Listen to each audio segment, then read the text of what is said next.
Go to the next slide. Economic development is a team sport. You heard Willie talk about that. And so, we're really focused on being able to articulate that we have an incredible team here, driven by our public leaders who are focused on strengthening their own neighborhoods and communities. And Memphis has an incredible story to tell. And we at the Greater Memphis Chamber will tell that story to the world. Beverly talked about building the team. We're building a team of business development directors who, along with me and Susan Maynor, we're going to be on the road all the time, marketing Memphis nationally and internationally. And I've heard from site selectors that they believe the story has gotten better in this last year. They're certainly keeping their eyes on today and where things go from here. I've also heard it from industrial developers who are investing in the build out of our environment. They're also watching today very keenly. And certainly the projects that we have in our pipeline, they're all watching to see what we do coming out of these deliberations. So ultimately, the decision makers will get to those items that I shared with you, 1 and 2, but our approach will not be rushing to get there. Once a conversation moves to dollars and cents, it often becomes sterile and overly calculated. And the companies, along with their site consultants, become less interested. We're going to lead with a focus on strong social capital among community leadership that consistently delivers on a competitive business climate, a dynamic, diverse, and inclusive community. That's a huge strength for us right now. A population built by sector-specific talent development, the revitalization of neighborhoods from Riverfront to South Riverdale and all points in between.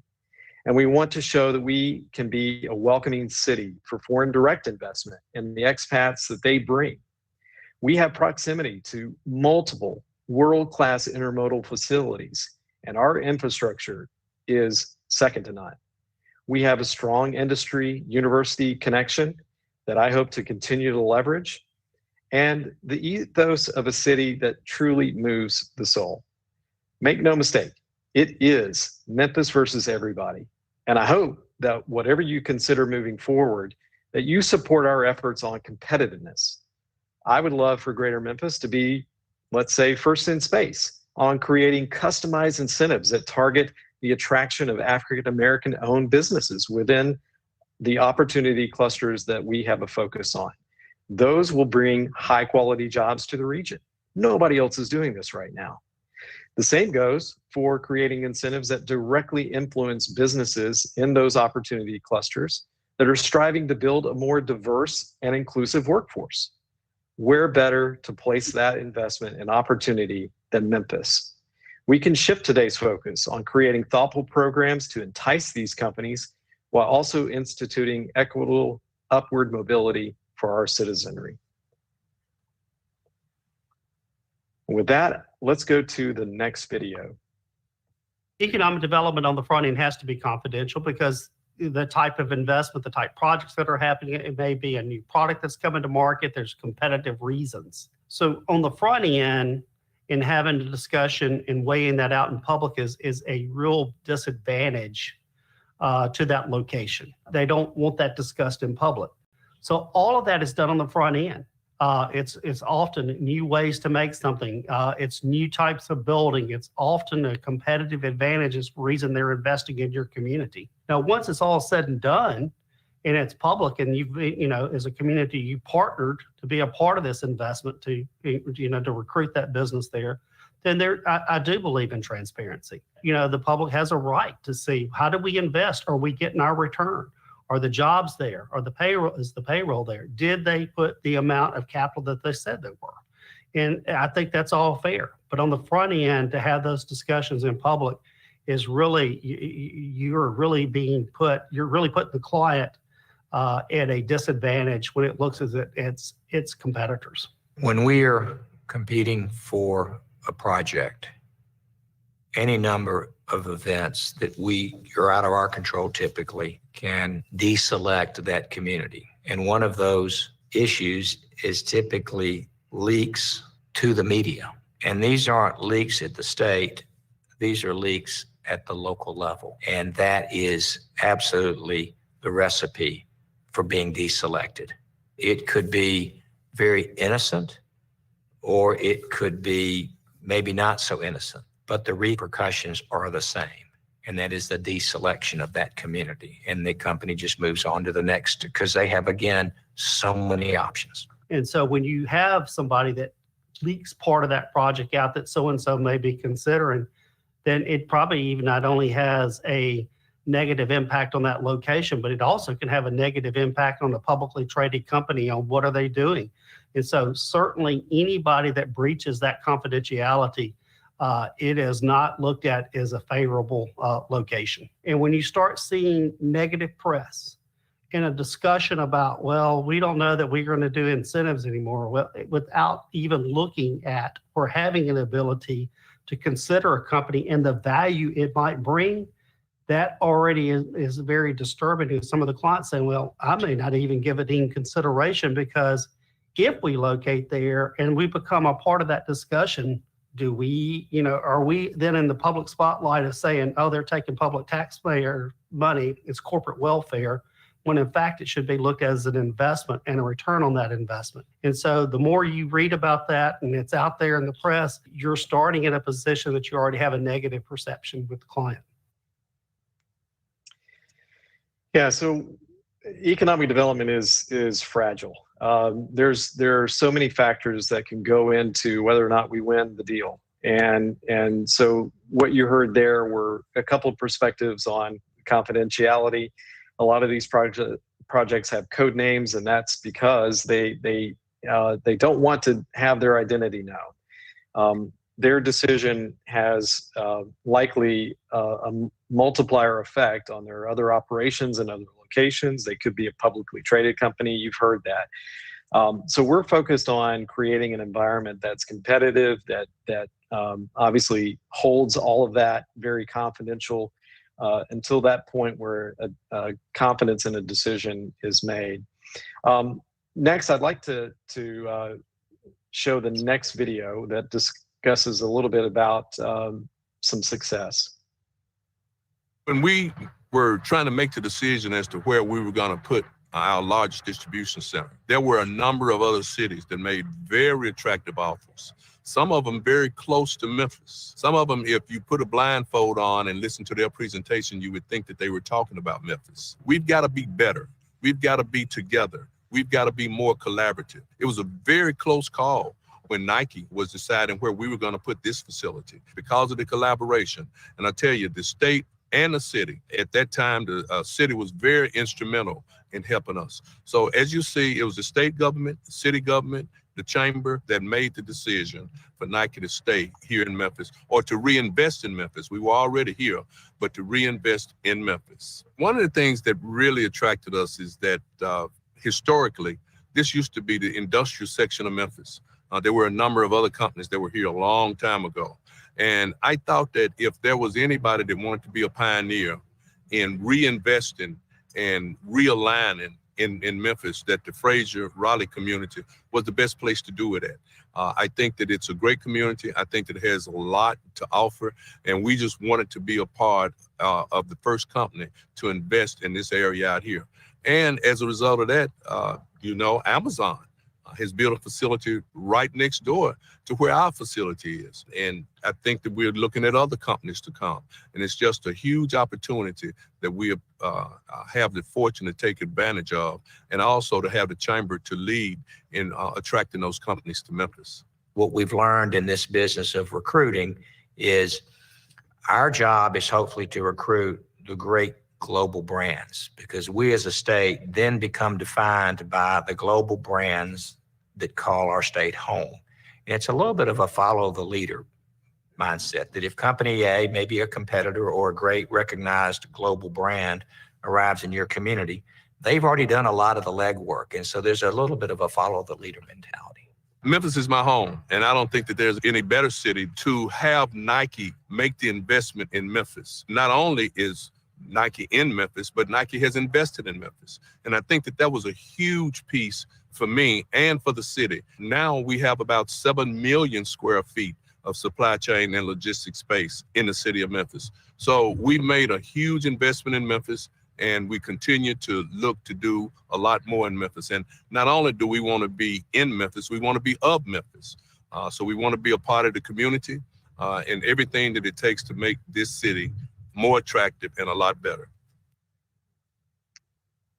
I need to stop here, Ted, and just take a point of personal privilege to just let the audience know that Ted Townsend was responsible for Nike being here. And I know our Chairman Gregory is on the line, and he can certainly validate every word that I'm saying, but were it not for Ted Townsend's role when he was Deputy Commissioner of Economic Development for the state of Tennessee, Nike might not have been, or likely would not have been here in Memphis, Tennessee. And Ted would never say that, but I'm gonna say it for him. The value of a great economic development leader is they know how to negotiate deals so that we land the kinds of businesses that we need to have here. And as Chairman Gregory said, great companies attract other great companies, and they want to talk to the leaders of great companies when they come. So just wanted to say that and recognize Ted for the work that he did with Nike. Thank you. Thank you, Beverly. I appreciate that. It was one of those projects that was, again, it was fragile. There were a lot of things that were at risk, but we worked together as a team, and we made sure that we put a compelling offer on the table. Because look, I mean, Nike is obviously not only recognized as a global brand, but considering what we were hoping to do in the Fraser community as a renewal, as a catalyst for continued growth, you know, success begets success. Those incentives mattered to land them there. But then once you had that happen and you had the built environment and the infrastructure in that area, you now see Amazon up there as well. So all of this, our focus is to create that multiplier effect through our competitiveness, through the incentives, through a workforce, talented workforce. All of that matters. All of it comes together, and it really adds to this. Listen, these projects are highly complex transactions at the end of the day. You've seen now the decisions and the areas that they focus on, but these are multi-decade commitments to our community. They want to become entrenched in who we are. They're always asking me, you know, when we land here, we really want to become a part of the community. And then obviously those are always phase one. They look at this in a multi-phase opportunity. This is phase one. You can't get to phase two unless you land that phase one. So we're excited about the Mullins and Alphatex and others that we've seen recently. But those are just the beginning stages of their journey in this community and what they can contribute. Next slide, please. So obviously, you know, competition is global, but we've heard it before that, you know, we're competing against Arkansas and Mississippi. Great talked about their approach really to use Memphis's infrastructure and all that we've built out here, our amenities, as part of their own. And so it's definitely something that we're focused on. You heard Commissioner Rolfe say, you know, head to head, we can't do it. Mississippi is extremely competitive. They have a set of tools to incentivize companies at every step of the deal. They have a deal closing fund even. They have a retention fund. And we don't have those tools, and it makes it tough. But where we can win is working within strategies and insights to understand how we can become more competitive within those opportunity clusters. A lot of it will come down to workforce, and we're excited to begin that work with you all on it. Next slide, please. We're playing the video. I'm next. sorry, Bobby. You're right. You're okay. There it is. Next video. If you look at Metro Memphis, and it has the three states being the metro area that can share the resources and the benefits of the Metro Memphis area. When it comes down to making a decision to operate where you could share in those resources, certainly incentives will play a big role in where to locate. If you are looking at a Tennessee site that's in Memphis and it's not going to be able to participate and invest in a project, we know there are investors in Arkansas, very aggressive with their state leadership. And the same thing in Mississippi with their state leadership. They look as an investment in the project so that those jobs and the people of whether it's Arkansas or Mississippi in those states benefit from those jobs. And more importantly, that payroll stays in those communities. Our whole goal is to make sure that the company falls in love with the community. And I think equally important, the community falls in love with the company. Because once you invest $100 million in the ground, it's not like you just would pick up and move those assets. That's just an enormously expensive. So we make sure that we try to get it right on the front end. We at the state do not have what I will call a great defensive incentive program. What I mean by that is when a company, maybe a Memphis-centric company, is being recruited to cross the state lines, we don't have the tools in our chest to provide the same incentives that maybe Arkansas or Mississippi may offer. And what is a challenge for Memphis is these other states can simply go across the line and poach great companies and bring them 5 miles into their state and offer an abundance of incentives. And those workers, they can remain in our state. Those companies have access to the greatest health care on the globe, one of the great multinational airports on the globe, great quality of life, that metropolitan center, they get to enjoy all of that. When I was the head of Mississippi Development Authority, we often, when we looked at North Mississippi, we sold it as a Memphis location. And so if you think about it from a Memphis location, we're selling the resources of the greater metro, Memphis area. So you have the ability to have a Mississippi site and have all the resources and assets of the greater Memphis area as part of it. From a competitive standpoint, we would position our state to say this is a Memphis location, but our sites are on the Mississippi side, built infrastructure around them to have access to connectivity to highways, looked at ways that we could be more competitive so that anybody that needed a Memphis location, that the Mississippi side of that MSA was always in play. We did everything we could to be aggressive to sell that side of the state and used, whether it was public infrastructure that was used for incentives, workforce training that was used for incentives, or job tax credits for incentives. We brought everything to bear so that that payroll, those jobs would be in Mississippi communities.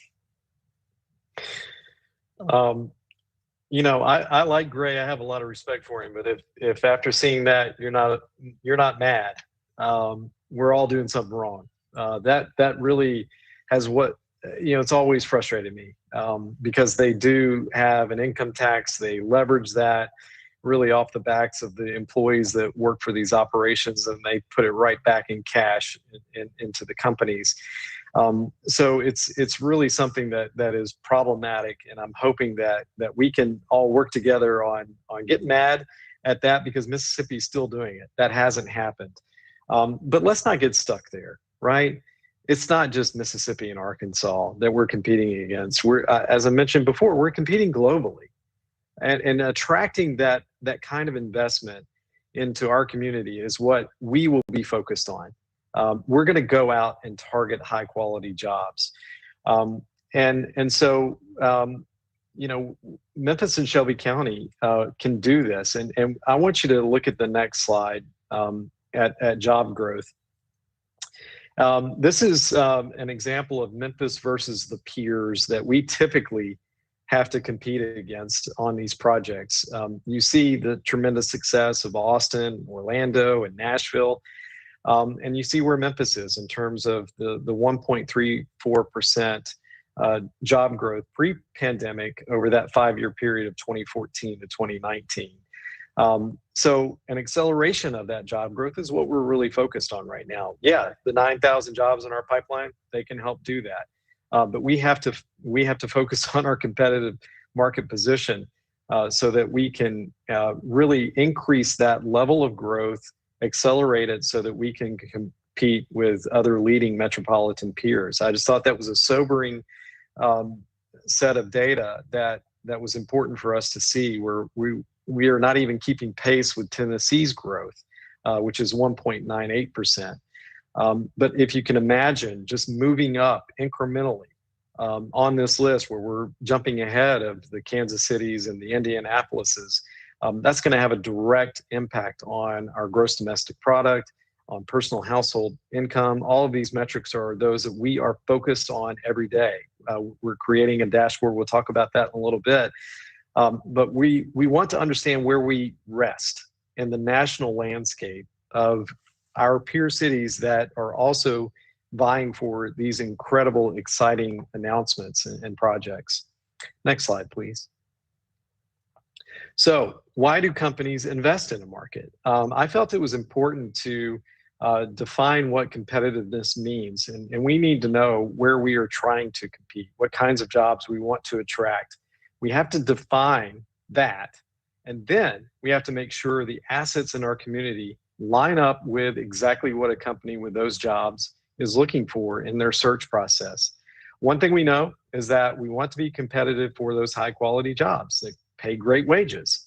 And one of the things I'm really excited about in this role is that we are leading a strategy to make sure that Memphis is positioned as a leader for good jobs and investment. We partnered with the city of Memphis, Edge, Epicenter, Memphis Tomorrow, and others. We hired a firm that specializes in inclusive economic development to help us to understand the specific industries in which Memphis could best compete. With some work, we can focus on that to gain more of those high quality jobs. And those industry sectors obviously are logistics, transportation, medical device, emerging technologies, business headquarters, food and agribusiness is one, and music. I want to bring music back as a focus in a cluster strategy for us to recruit companies in that process. So when a company is considering a relocation or expansion, it definitely is something that they all look at. So why do they invest in the market? If you could go back one slide, please. They're looking at these things. They want to see, does the community have the talent, the right skills for what we're looking for? Do they have a regulatory environment, the infrastructure? They're evaluating the number of similar companies like them that are located in that market. They're looking at specific types of real estate. Do we have the right site? Do we have the right Class A office space? We heard that earlier. Those are all factors that they're evaluating. And sometimes it is absolutely a numbers game. If a company needs 300 IT professionals, they want to see that our community's workforce has an abundance, not just the 300, but an abundance of that exact type of talent. And they are looking at the number of IT-related graduates of our universities that we put out each year. And then they're comparing that graduate output with the output of universities in other regions across the country. So industry presence, real estate, livability, those are the 6 factors that we have to strengthen our competitive position in every day. Next slide, please. Now, this is where we can work together to make Memphis extremely competitive. Let's get more of our people into STEM classes. Let's take advantage of Code Crew and Tech 901. We have tools now like Tennessee Promise that are making it possible for our community to compete. We have to get aligned and in the same direction. You see where our placement is here on that scale of our peer cities. We have a bold strategy really to laser focus on those high quality jobs that will change the trajectory of our region and the people in it, all of the people in it. Again, I mentioned the cluster strategy and why that matters. So what we want to focus on with all of our partners, including you, is to make Memphis as competitive as possible for those jobs. The ones we believe can transform the lives of the people in your districts, that's what we want to focus on. And frankly, that's where we want to focus our incentives. Let's focus on aligning our incentives to the outcomes we want to see. Beverly is going to share a little bit more about a vision that we have worked on in a partnership that we've been involved in the last few years. Beverly? Thanks, Thanks so much, Ted. The charts that you are looking at and that you have seen is a result of some work that the Greater Memphis Chamber has done with the Brookings Institute. We were chosen as one of 3 cities to be a part of this economics lab, and that lab is designed to help us to understand more deeply those variables that drive competitiveness. And so as you look at this data, just know that we are taking metrics very seriously and being able to inform many of our actions. And they also define what we need to do to ensure inclusive economic growth. I mean, their charts and their matrix looks at annual wages, productivity, standard of living, medium earnings, poverty. Those are all things that have to be changed as we look at how we build competitiveness here in Memphis. And you've seen some of those cities that we're benchmarked against. We're not just looking at Arkansas and Mississippi. We're looking at other cities, broader cities, international cities as well. The center will help us to prioritize key investments that we need to make as a community to be better positioned for high quality jobs. And we're working with our partners to identify a path to elevate our workforce. Look, guys, we got to get this workforce together. There are jobs out here now that are available, but the businesses cannot get people in the marketplace. And it's not that they are going for $10 wages now. I mean, people are elevating wages now much, much higher because they know that they've got to be able to compete. So as we define these metrics and assess these goals and establish goals, we want to report this progress. We're standing up a Center for Competitiveness at the Greater Memphis Chamber to be deeply engaged in these issues. And we want to share this at another time. We can't share all this information with you today, but if we focus on this, we'll have greater transparency. We'll know the goals and how we are performing against that. We'll have greater accountability. And the truth of the matter is if we focus on market competitiveness in areas that matter to the companies and the community, we can attract new investment, we can broaden our tax base, and we can compete for the types of jobs and wages aligned with what we want to see here in the Memphis marketplace. So, and we won't have to rely so heavily on incentives because we'll be substantially more competitive. So as we close this presentation today, we want to thank you for listening to us. We will welcome questions after this last presenter comes on, and we'll close this with remarks from Richard Smith, and then we can entertain questions, but thank you again. Now to the video.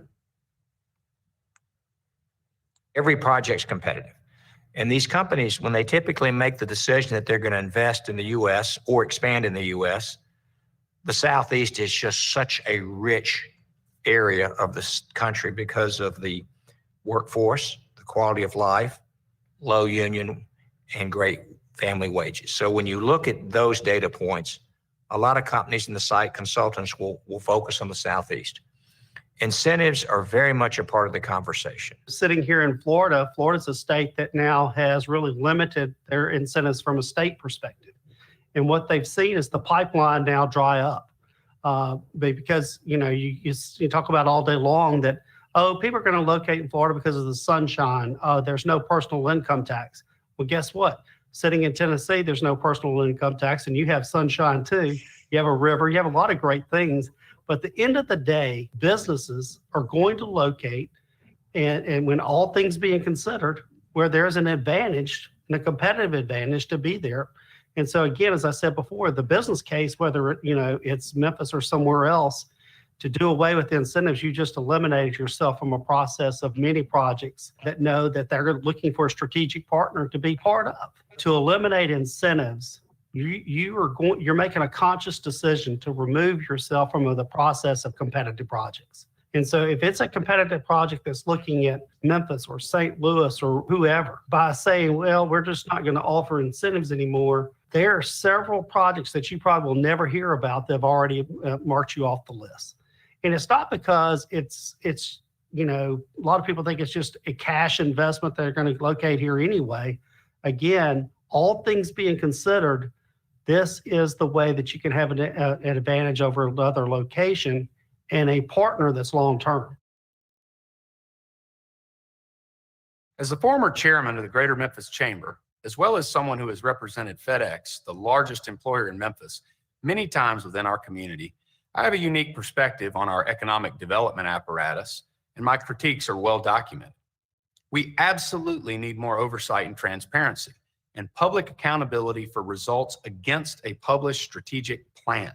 And you'd be hard-pressed to find anyone who has been more vocal about that than me.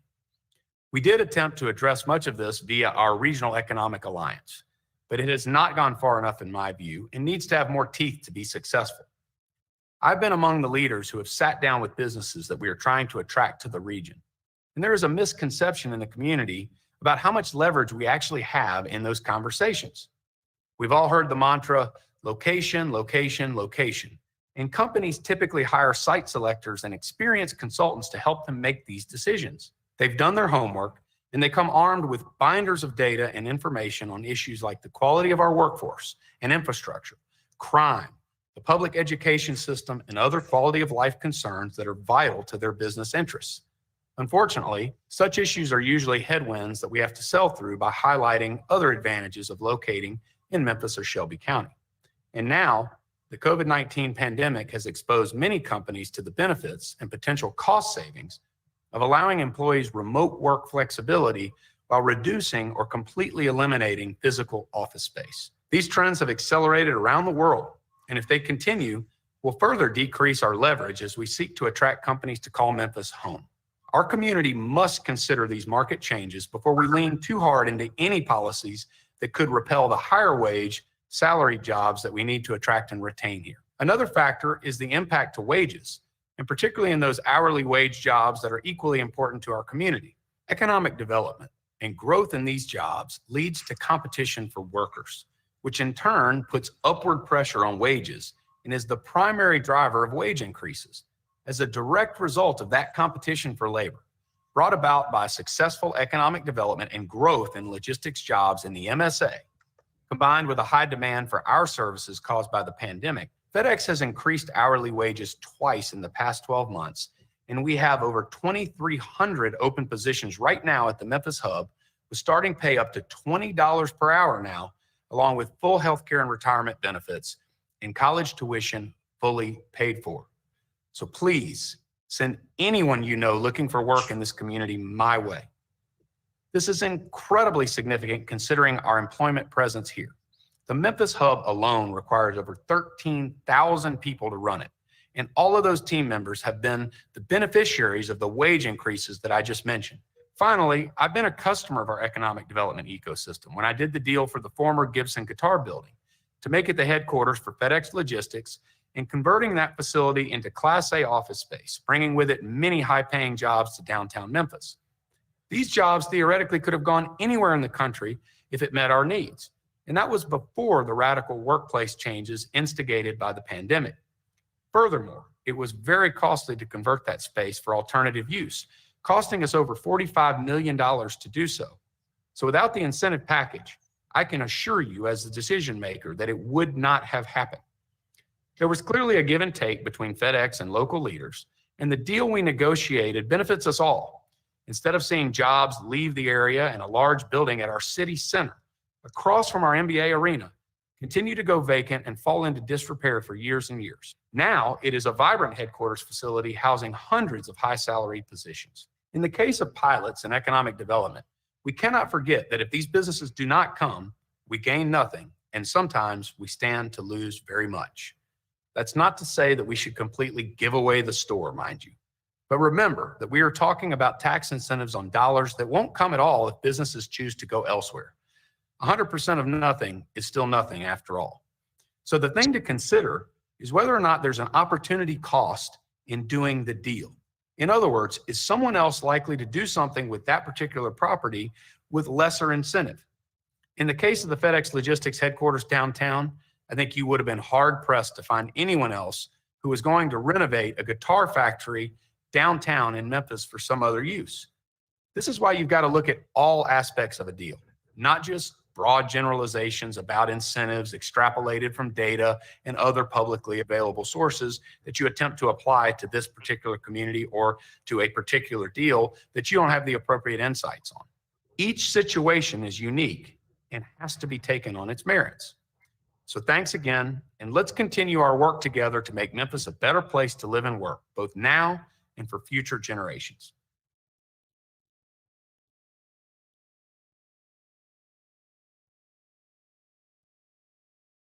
Great. So we will open it up for questions. Thank you all. All right. Yes. First of all, let me thank President Robinson for her and this presentation. I think most of the time we hear one side of this equation, and it's quite interesting to hear the other side. So it gives you a better opportunity to weigh in on that. But I want to thank the chambers for that presentation. And while I got you all here, we need y'all to come over to the commission and present as well. And so that, because both legislative bodies are involved in some of these deals, and the commissioners would love to have this information up front. So I want to thank you for that, because I've been commissioner 6 years. I hadn't heard this side of incentives and why. So, but I just want to say thank you to that. And I'm going to turn it back over to Chairman Covette, because he's going to manage the queue. And I'm sure he's already given you a time frame as to what you have to do in this queue. So, Chairman Covette, you have it. I have the clock, guys, so be nice, please, if I call time. Good enough. All right, let's get started with our Q&A. But before we start, again, thank you to the Chamber for that great presentation. A lot of very good information. Let's go into it. Commissioner Whaley, you are in the queue and you're recognized, sir. Thank you, Chairman Colvat, and thanks, Ted and Beverly, for the presentation. One of the things we heard, I think, throughout the videos and throughout your comments was the impact of, I guess, what I would call intangibles, so quality of life, amenities, education, different sort of like outdoor space, parks, what have you. Can you speak to maybe the specific, get a little more detailed around, how that plays into these deals relative to the economic incentive? So the pure, just economic package that's being offered versus being able to say, we have Shelby Farms, we have, I think to one of the slides, the second highest growing STEM graduate population. What percentage would you say that plays into a deal, and when does it come into play? If I may, Commissioner, thank you for that question. I'll start. Any of our teammates can fill in on that. But when we shared the top four factors that the site selection consultants typically look for, number 4 on that list is quality of life and quality of place. So it is a factor. I've got an echo, I'm sorry. But it is a factor in their decision-making process. They want to understand. I'll pause. Okay. They do want to understand the amenities that the community has invested in and built out, that obviously they're looking for a culture fit. They're looking for, a safe, vibrant community for their employees to thrive and grow and raise their families. We hear that. Typically, it's later on in the deal cycle, and it's going to come directly from the decision makers at the company. So you're talking about the CEO, the CFO, the COO. So it's the C-suite, and they're looking at it from a lens of, now they've seen, okay, we stack up really well. What else do you have? And can we match our culture with your community? we're seeing a huge focus now on companies that want to diversify their workforce. And again, as I said earlier, Memphis is poised to really amplify that message nationally and internationally. It's a huge strength. I'm excited to promote it. But we weave all of those things, Shelby Park, to the amenities of the riverfront, to the whole region. We weave all of that into the narrative when we're marketing the greater Memphis region to those companies. If I can say this as well, to that point that Ted mentioned, Commissioner Whaley, we had a wonderful conversation with Rick Shadyac from St. Jude yesterday, and the conversation that we were having with our team, we touched upon just how important it is to younger workers regarding things like companies that are socially conscious, but also to the extent those things that Ted has mentioned, quality of place, those things are important to many of these younger workers as well as they make decisions about where to move, relocate, and what company with which they'd like to plant their flag, if they will. So I think that's an important point as well. It's one that Beverly has been in. We've been in quite a few conversations where that very subject has been broached, if you will.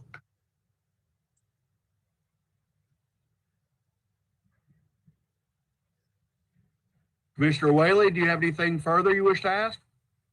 No. That's it. I mean, I appreciate the context on that. I think sometimes we take for granted some of those things we do have, and even just going out to Shelby Farms and realizing what a great, tremendous asset that is.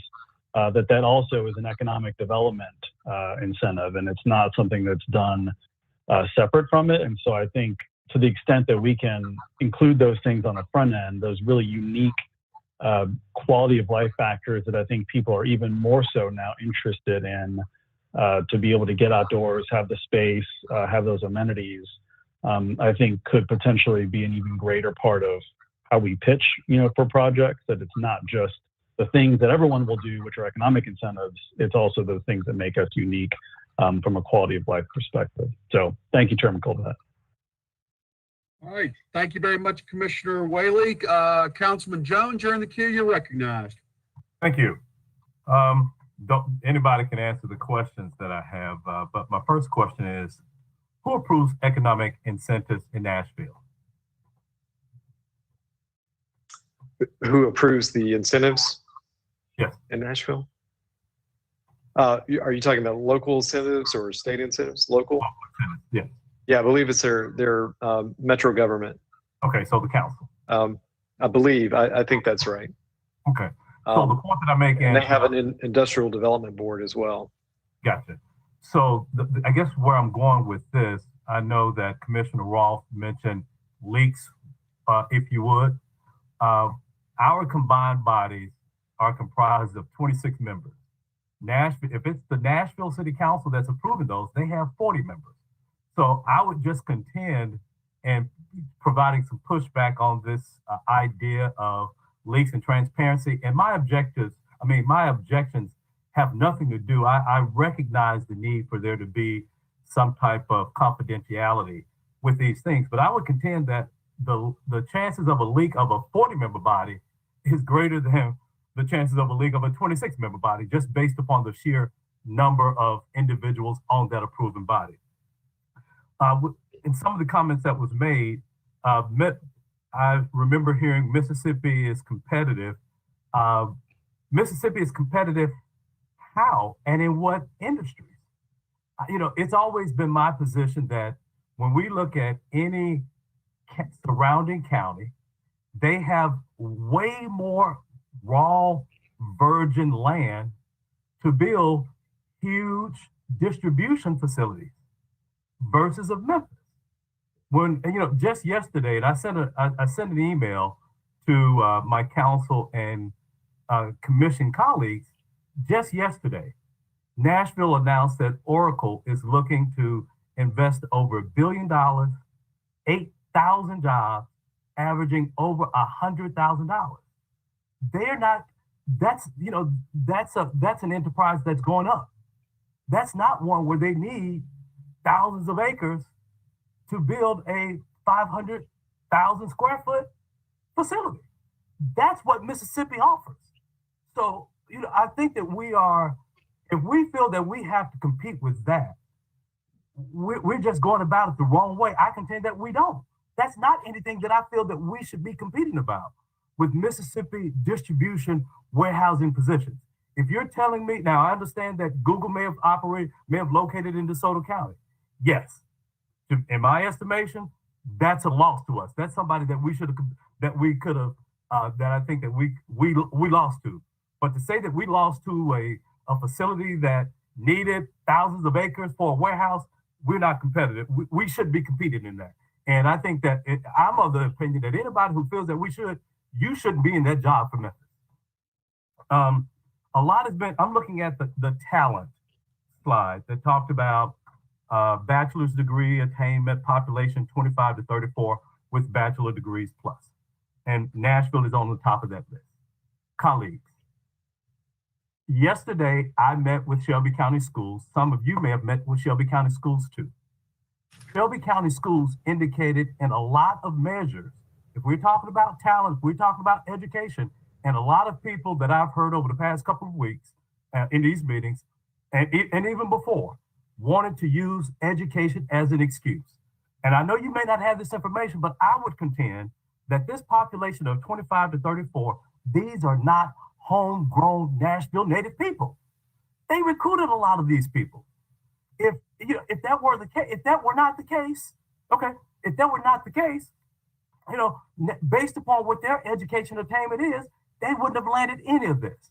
I think that anybody who's using education as an excuse, when you look at the public education of Nashville not meeting some of the measures of Memphis, I think it's short-sighted for us to do so. So those are just my comments. I'll save the rest of them to when I bring forth the suggestions that I have. Yeah, Councilman Jones, I'm with you on the passion there. I want Oracle. I want Google. We're hunting global brands right now. And I'm excited about looking at our pipeline as it exists today. And I'm seeing a more evenly distributed pipeline that has more manufacturing, because we want the manufacturing. Trust me, we want those jobs. They don't require as massive a footprint as they once did because of automation. And they subsequently don't typically generate as many jobs as they used to because of that automation. But these are really great, high quality jobs. Maybe it's 300 when 10 years ago it was 1,000. But those 300, they're in robotics. They're using computer engineering to keep that operation going. So we want those. I want as many corporate headquarters as we can get.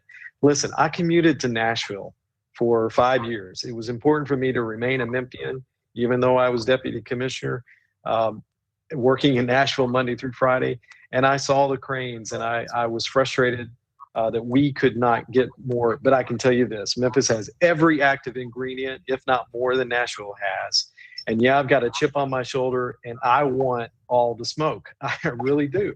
I want to be able to deliver this body jointly a lot of successes and wins. We're going to do it as a team because I'm hoping that I can deputize all 26 members as economic developers. We want to bring prospects here. Chairman Jones mentioned, hey, come and visit with us. I want a regular cadence of us coming before at least the economic development committees respectively and sharing, maybe not details about the confidential projects, but I can share where we are with respect to the initiatives that we're using to increment ourselves up in the competitive landscape, but also talk about our project pipeline and some of the things that we're needing. I want, at the end of the day, to understand why we lost projects. We celebrate our wins, but we don't necessarily look at why we lost the deals.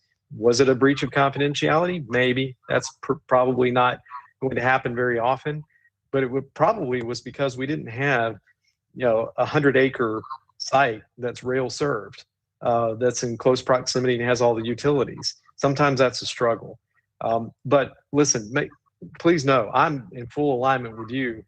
We will certainly continue to get transportation, distribution, and logistics project. We're going to work those. We will.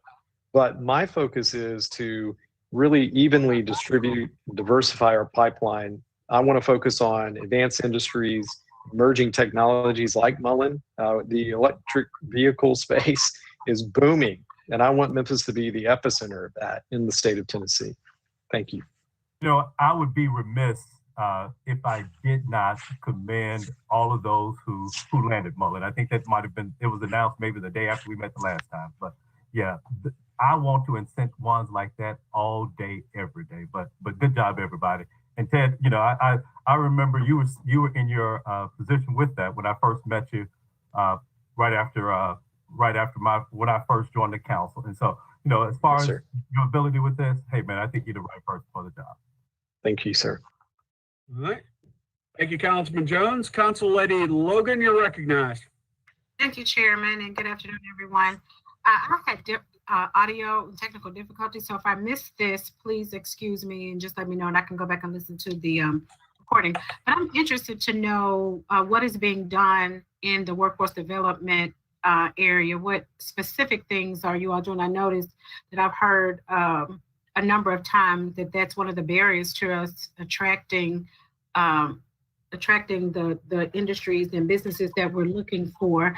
So what program specifically are we implementing, or what type of relationships do we have with our youth in those areas that are preparing our youth at this time in terms of homegrown?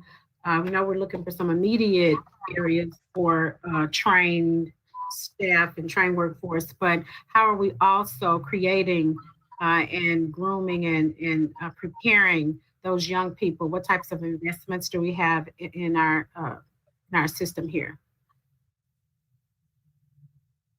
I can talk. Let me start by talking a little bit about something that we launched about a year and a half ago, and that is our Upskill 901 program. That is a program whereby we have aligned providers in the education space, opportunity use space. We've aligned those in the community of faith space together, and also those who are ex-offender space, to come together and talk about what training programs are available to make sure that we are upskilling people for jobs, not just of today, but jobs in the future. And so we have relationships with about 200 partner organizations and community of faith leaders who are all across this community, who are identifying young people who need to be trained. And then we've built an asset map of this whole community. So we have identified where these partners are located, where these churches are located. That means that we can log on to and access the map to be able to identify what trainers are in your area. So if you don't have transportation, you don't have to go way out somewhere to get some of the skills that you need to be able to secure a job. We're still working on our asset map because that's an important part of our upskilling process. And also, I don't want us to forget the fact that not everybody is going to go to a 4-year college.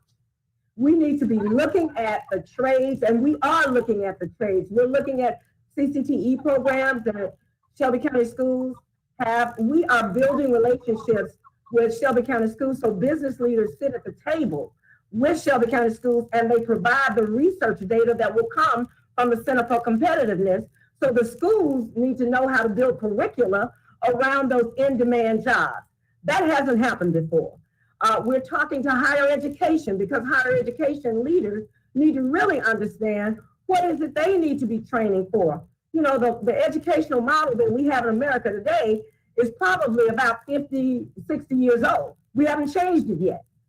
We've got to be able to understand, you know, that machine learning, robotics, artificial intelligence, digitization, these are the areas where our young people need to be trained. Technology, STEM, and we're working with the University of Memphis. We have about 3 or 4 initiatives that we are pushing forward at the Greater Memphis Chamber to make a difference in those spaces. We just need to get people who can participate. I can't tell you how many businesses have called us and said, look, I've upped my salary, I've upped my benefits, I've got everything that I think people need, and yet I still cannot attract the people that we need to have to get involved in the training programs that would put them in spaces and places that would allow them to get a job. So we need your help. We need the help of you all to work with us and help us to be able to encourage more of our young people from a skill perspective to really understand and gain the skills that are necessary to be able to secure these jobs and help us to be more competitive in this marketplace. Okay, I do appreciate that, and I can see where that would be beneficial. I am also more so concerned about identifying youth at an early age and preparing them. How are we working with the system, SES or the curriculum or our state government to make sure our children are able to read, that they have the types of curriculums that will prepare them for these positions. So we'll have a pipeline of talent in our city as opposed to only considering attracting them.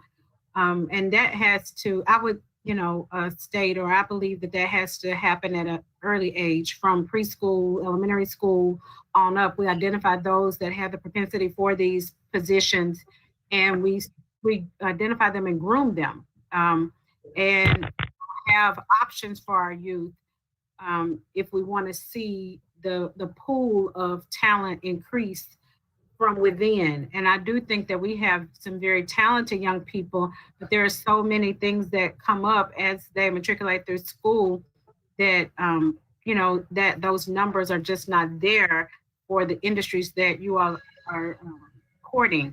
And so I would say that the map that Reed Dolberger shows or presents, where it lists all of the agencies that are preparing or working in workforce development, that map is used to align with the young people, or those that are serving young people or preparing young people, that everybody gets involved and wrap around our young people to prepare them and make sure that the entities that are training them and educating them are prepared and aligned with the things that you all are seeing that we need.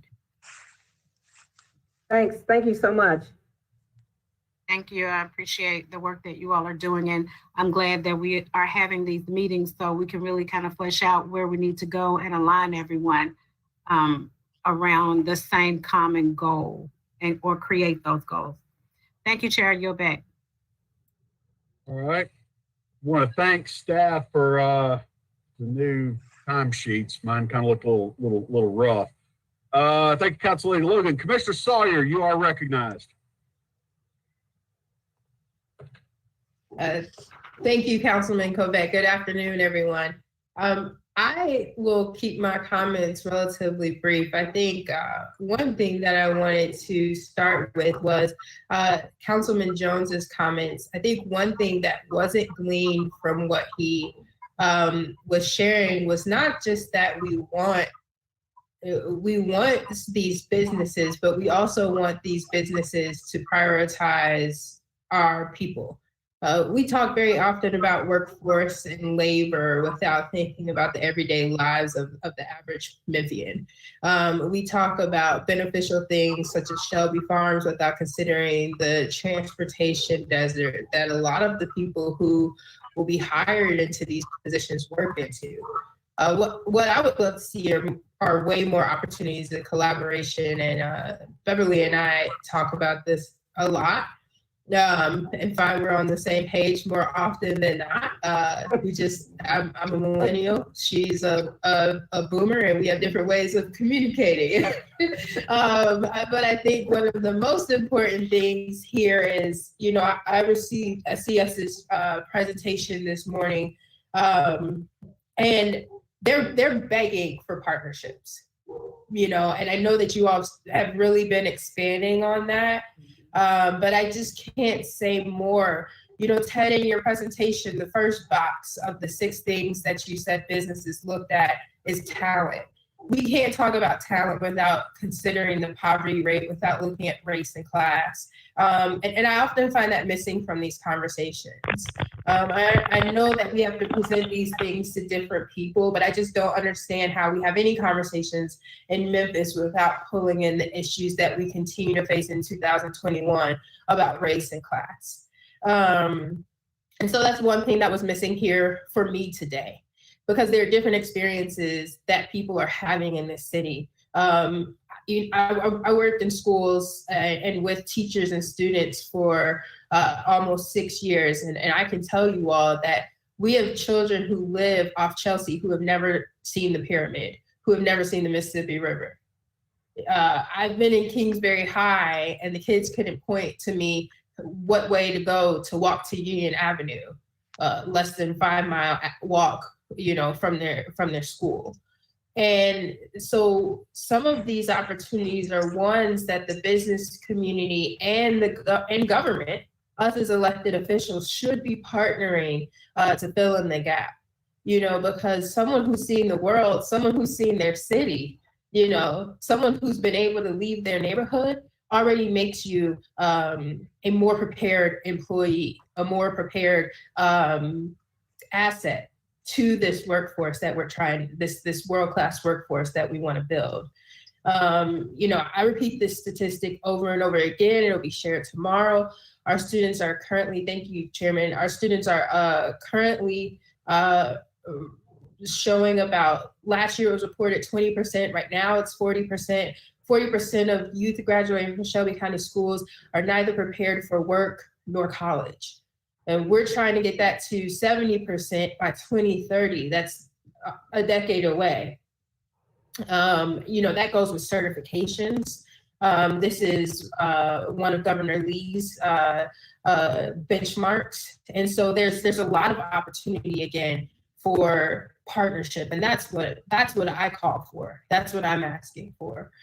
So when I'm talking about let's have conversations about pilots and then people say we are hurting our workforce by having this conversation, I'm doing this to advocate for our workforce. I don't think we cannot have these conversations at this point. We can't continue to underserve our employees or we won't have a workforce. And so if we want to think about retention of our top talent here in Memphis, people have to see a city that also they feel like invests in them, that is going to invest in them as talent. And that's important for us to have in these conversations. I'm one person who will continue to push this pilot conversation because what I think people think it hurts and what I think it sees that we are a city that is considering how best to develop our youth and develop our adults while also ensuring that the businesses are invested here. And I would love to see the chamber advocate for social investments from the businesses that choose Memphis. They're making it their home. And so I wouldn't see how a business, would really turn their nose up. And I know I said I was going to be short, but I'm running out of time. The businesses would turn their noses up to investing in schools and investing in communities. And I would love to see the chamber really take a stab at figuring out how we can make those requests of community investments from the corporations that we recruit and that choose Memphis. Thank you. Thank you, Commissioners. Y'all like to respond? I would just simply like to say that she made some really good points in terms of talking about the things that sometimes our children in our neighborhoods don't have and have not been exposed to. And I would say that from a business standpoint, some businesses have actually started providing transportation for employees because they're not, they don't have bus lines. And while we advocate for funding for transportation, we know that may be longer term. But I think that if businesses are providing transportation, there are a number of businesses that are also providing programs early on so that they're creating a pipeline for potential employees later on. I know Nike has a second line program. FedEx has has a number of programs where they're within HBCUs now. And so that seems to be a redirected focus toward making sure that people who look like me have a real opportunity now to advance and do some things that they might not otherwise have an opportunity to do. But I would certainly not be opposed to, you know, sort of beginning to think about, you know, social investments. And, you know, we've talked a lot about a lot of the issues that you brought up today, Commissioner Sawyer, and we don't take any of them. We don't throw any of them away, and we don't take them off the table. Those are things that we should give some consideration to, and I'm sure that we will. So thank you. All right, that takes us to the end of the queue and the end of the conversation at this juncture with the Greater Memphis Chamber. Thank you again for your presentation. Let's move on along now to our legislative proposals. I believe we have two, and the first one is Councilman Martavius Jones. Sir, you're recognized. 10 minutes on the clock. Okay, thank you. I'll begin my comments by saying that I was more than thrilled after our last meeting when it was announced that Modern Technologies had selected Memphis. I'd like to see more of those type of deals. I'd like to see them monthly if possible, and I would absolutely have no qualms about the economic incentives for projects similar to this. I want to say that for the umpteenth time that I am not against economic incentives in general. However, specifically and for the record, I'm against economic incentives for any and every business that applies for one, and those that pay low wages, that are barely above the poverty level and below what is a minimum wage. What I'd hoped for when I asked Chairman Covet and Jones to convene our bodies was an under the hood look and explanation of how these things are evaluated. One of the questions I posed last time was along the lines of if the underlying economic assumptions on which these incentives are based have changed in the past 10 years. I wanted us to have an explanation of the direct effect employer multiplier that goes into this evaluation. There's an indirect employer number that's part of this analysis. Has any of these measures changed in the past 10 or 11 years? If not, why? Indirect wages are part of that. When I look at any given annual impact of operation sheet of any pilot application, I see notations, but no explanation of what they mean. I thought it would have been helpful for us to have a better understanding of what goes into these analyses. Has the economic impact multiplier that's used changed in the past 10 years? That's another measure that's listed in these. If not, why? Without an in-depth explanation, I can only hold the opinion that those numbers do nothing but inflate the economic impact to justify a program where there aren't quantifiable and measurable outcomes. So one of the first amendments that I would propose to our program is that when there is a benefit to cost ratio that is less than 1.0, it must be approved by the City Council and the County Commission. There are numerous projects where the benefit to cost, which essentially means if it's above 1, if it's 2.0, it essentially means that we are benefiting twice as much than it's costing us. But if it's less than 1, it means that it is costing us more than it's benefiting us. So I would propose whenever there's one where that that benefit cost ratio is less than 1.0, it must come before these two bodies for approval. The second proposal would be that we raise the wage for which a company qualifies for an incentive to $17 per hour, with this rate subject to review every 5 years. If we go back to, I think it may have been a February City Council meeting, It was some information that was presented to us by the chamber. And what was presented to us was MIT study that's done that looks at wages. It looks at poverty wages. It looked at what a living wage was. And it provided this information for a person, for a single earner, or an earner with one dependent, or earner with two dependents. Based upon that information there, the minimum that's currently in place of $13 an hour is closer to what would be the wage what would be close to the living wage for an individual that doesn't have any dependents. I would contend that most of the jobs that come before us, I would just base it upon the assumption that at least most households, many adult households, I'd say many adult households, have at least one dependent. So I think that our current structure right now is skewed towards the assumption that most do not have any dependents in that household. What I requested the last time, what would be the evaluation tool for the EDGE president? It's included in the packet that was mailed to us this time. And I am not of the opinion, when I look at this evaluation, there are no objective measures in this evaluation tool. There's nothing that says, you're responsible for a certain rate of pay for jobs, the number of jobs. But I would think that, I would hope that we could, that there will be an evaluation tool where the outcomes are measured and the evaluation is based upon measurable outcomes. Were the number of jobs achieved?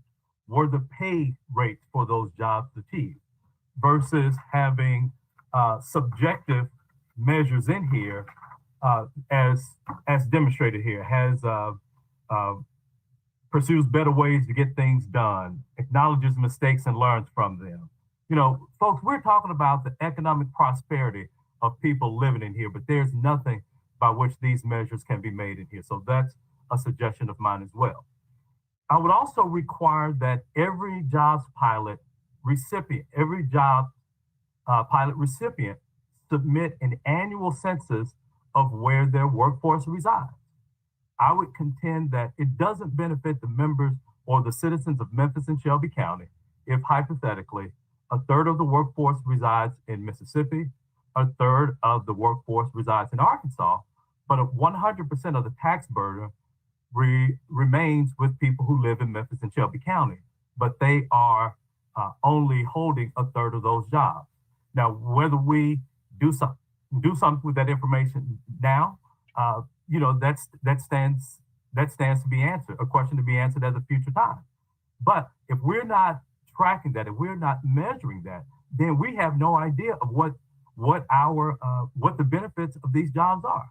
So I would, and perhaps part of that too, could be how many jobs are actually going to Memphians and Shelby Countyans in the jobs that receive these economic incentives. And then lastly, I would tie any economic incentive or abatement to the percentage of jobs that are at or above a minimum pay rate. If we look at that Mulling Industries, it looks like a great deal on the surface, but if the majority of those jobs, and we can pick anyone, it may not be that one, let's just say that one is a great one. I feel that they should not be entitled, or a company that comes in that's only where the majority of those jobs, 85% of them are at $13 an hour. They should not be entitled to the same type of incentives as a Mullen or one of the ones that may have a 17 per hour minimum wage for those starting positions. So, I'm not, these are just suggestions on my part as a starting point. I don't have a hard line in the sand, but open for discussions and deliberations and discussions from my colleagues on both bodies of how we get to this. And that's it. Okay, thank you, Councilman Jones. I see, looks like Commissioner Ford is in the queue. Commissioner, you're recognized.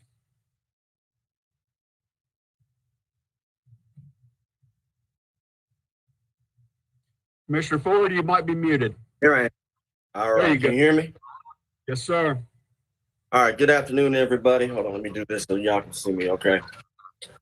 Thank you for the presentations, everybody. And I know I have 5 minutes, so I'll try to go ahead and be cognizant of the time. So first of all, I do appreciate the work that both sides do. And I do appreciate those people that presented. I do think that these dialogues are important. I think that in order for us to take the football and move it, we have to have these discussions. But I think they have to be real discussions. We're going to agree on some things. We're going to disagree on things. When I left the city council, I remember living wage was one of the items that we discussed. And I remember that one of the amendments in the budget was within a $15.50 an hour wage. And I'm glad that a lot of my former colleagues were able to support that. And I've also been one that has been questioning about city workers where they live and the other. I know with private sector it's a little different. So what I'm going to do is, through my next 4 minutes, I just want to go down the list of some of the items. I do have some concerns, but I do have a couple of suggestions as well. And I'm talking to both of my former colleagues because I know the second presentation, number 5, is the only thing that's really modified. So I'll start off with this. Doing a little research, when I look at those that have a benefit cost ratio that's less than 1, I know that many of those are either retention pilots or fast track pilots.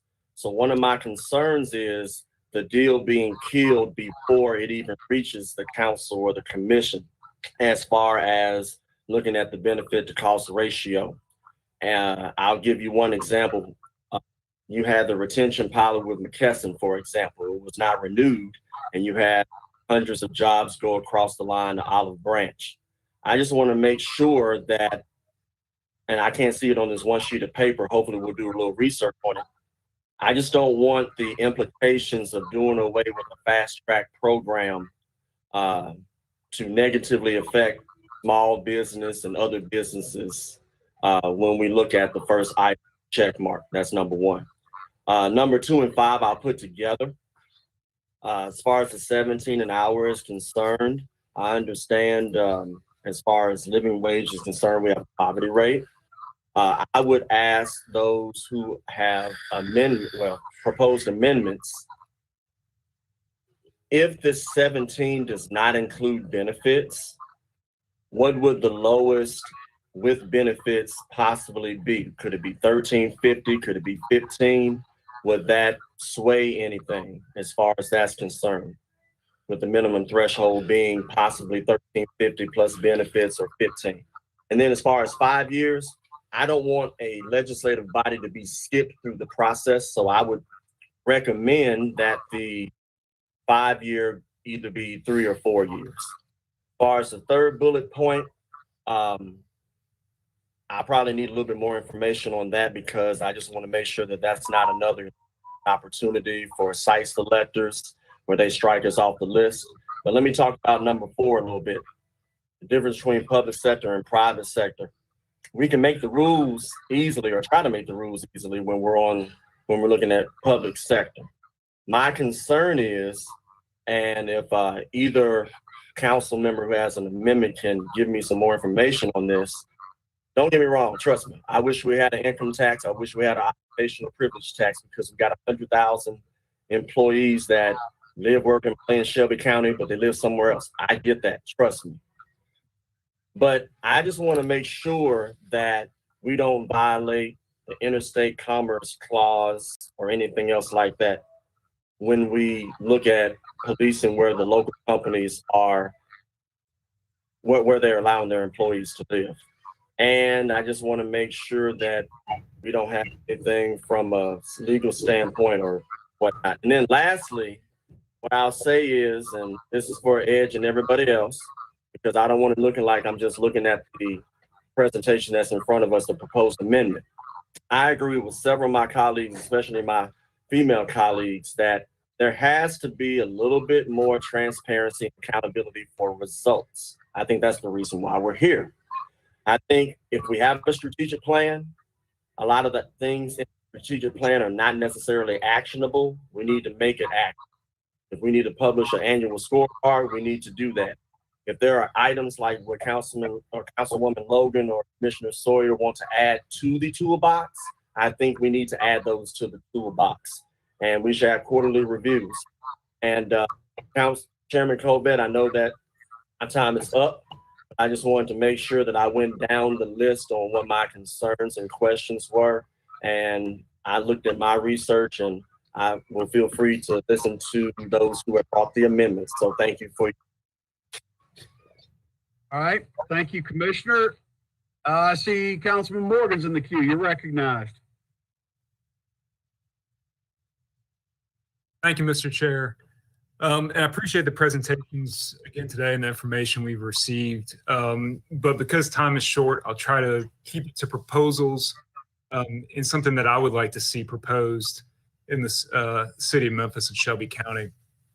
As to what Councilman Jones has put on the floor in front of us, I could go point by point down this, but overall, I do not think this is in the best interest of Memphis and Shelby County to pass.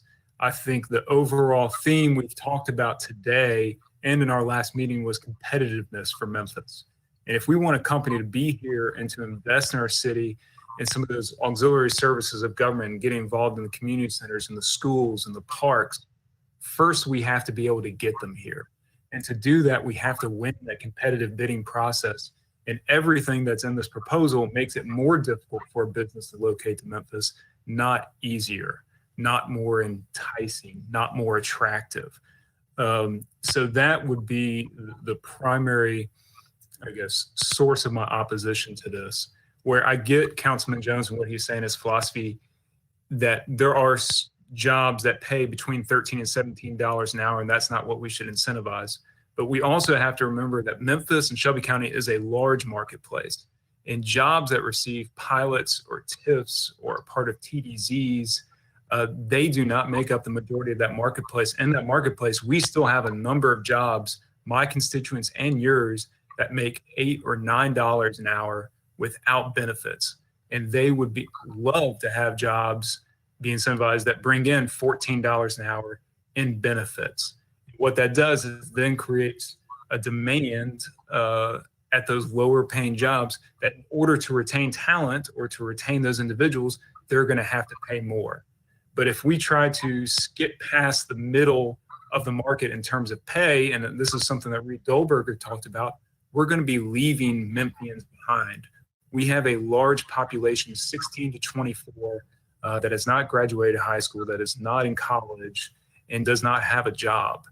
In these $13 to $17 an hour jobs that you're talking about removing the incentives from, that we don't even want to compete over, I don't think we can be turning up our nose at them. They're still important for Memphis, the land. They're still important for Shelby County, and the people we represent will take those jobs over the other jobs that already exist in our marketplace that we have no say in. That it's more of a federal conversation and a state conversation about minimum wage. But on the local level, right now, we need to be as competitive as possible. And I think this takes us in a step in the other direction and gives businesses across the country and world another excuse to pass on Memphis. And that would be a mistake for these bodies to move forward with this. One thing I would like to, and so I didn't want to come here without an idea. One thing I would propose and throw out there to the body for discussion, and it's not on paper because it is going to take a lot of lawyers and conversations, but we have 6,000 acres of underdeveloped or undeveloped land around our airport. We received the designation of being an airtropolis years ago, and everybody celebrated it. It seems like we left that to the wayside or forgot about it. I would propose that we should have a pre-approved pilot process. That's a lot of alliteration. A pre-approved pilot process for those 6,000 acres around the airport and the Lamar corridor to the east. The beneficiaries of those would be the Hickory Hill neighborhood and the Whitehaven neighborhood that it would provide jobs to. We still set the criteria, but now when a board or corporation is making a decision about whether to move to Memphis, it removes the uncertainty of what they'll be able to receive. Pre-approved pilots are not a new concept. We know other states and jurisdictions that do them. We should bring that to Memphis. We'll start with limited capacity around the airport, look and see whether it's successful, and maybe expand it out to other industries in other parts of Shelby County. But I think the but-for principle has already been established that for decades we have this undeveloped parcels all around the airport. Let's invest in those areas. Let's give the businesses that are looking to come here more certainty and give them a reason to choose Memphis, and then have them here, have them fall in love with our community, have them fall in love with the area and what we're able to provide. And I think it will be a great benefit to all of us rather than trying to get them here with a stick rather than the carrot. Because what's happened is we're just going to get crossed off the list before we have an opportunity to compete. Thank you, Mr. Chairman. All right, thank you, Councilman. And just a reminder, if you don't get all that you want in, you can always just jump right back in the queue.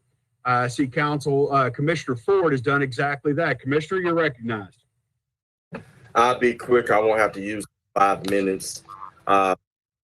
It's actually for both presenters because they both have a matrix that deals with the percentage reduction of benefit for job 17. I can't get the information from the one pager, but I would ask both of them if they could articulate the following. So I see that there could be one caveat to the percentage reduction analysis. I'm assuming only pilot eligible jobs are included in coming up with applicable percentage reduction. And I know in many instances, we only know about company jobs that would qualify as eligible jobs, such as your full-time jobs, which pay more than 13 an hour and pay 50% of health care. I think y'all know what I'm talking about. So my question is, if the percentage reduction clawback also factors in the non-eligible full-time jobs, the temps, the part-times, and et cetera, does the matrix or do the matrices have the necessary information to determine the potential effect? And if not, I would ask for both presenters to make sure that it does have that information, because it could be fairly substantial when we look at the overall picture. Because the last thing I would want is either a fast track pilot or a small business, which in many cases are minorities, to get slighted because of some of these items that we're trying to put in. And I understand the reform, I do. But at the same time, I just want to make sure that the small fish doesn't get eaten up by the shark at the end of the day. So I would just ask if that is included. I can't see it in the one pager, and I will yield back to you, Mr. Chairman. And I think that's my only other question. I may have a follow-up if I get any response. Thank you. Thank you very much. Councilman Jones, you've got a minute and a half. Would you like to respond? Yes, along those lines, Commissioner Ford, it is my understanding that those that are below that $13 are not part of the evaluation. So this would follow that same what has been the standard practice, that only those that are above the 17 an hour are part of that evaluation. What was your other question related to this? Mr. Chair, may I? Please. All right, my second question was, if the percentage reduction clawback also factors in the non-eligible full-time jobs and the temps and the part-time, I just want to make sure that we have quantified the potential effect, because it could be substantial if we're including those in the aforementioned matrices. Yeah, this is not a clawback. This is not a clawback. It just essentially says that, so right now, it's my understanding that EDGE will look at those jobs that are above 13. And whether it's a job that's above, well, let's say it's a job at 14, they would get the same exact incentive if 85% of those jobs were at 14 versus a company that may be paying $75,000. They would get the same, 75% abatement that the $13 an hour job would be. So this is more aligning it with the number of jobs that are above that 17 versus what appears to me just to be a boilerplate. Everybody gets a 75% discount or abatement. But what the only part that changes is the length. So we can have, based upon how it appears right now, you can have a company, if they check all the boxes, they can be just at $15 an hour. They get a same 10-year pilot as a company that's at $75,000 a year. And I just want to see some difference or some differentiator and give a priority to those that have a greater percentage of those jobs over $17 an hour. But there's no call. This does not anticipate, or this does not contemplate a clawback feature.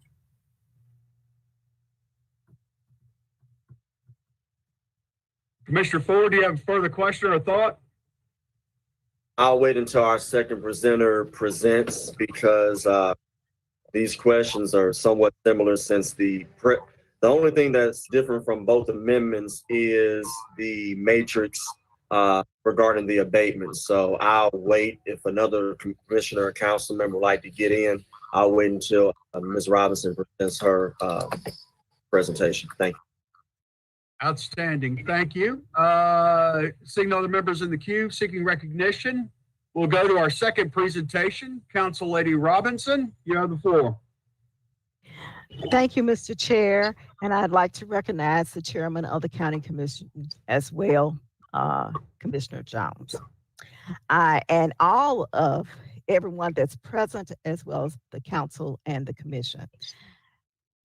I want to state first that the presentation that was made by the Chamber of Commerce on today was on point.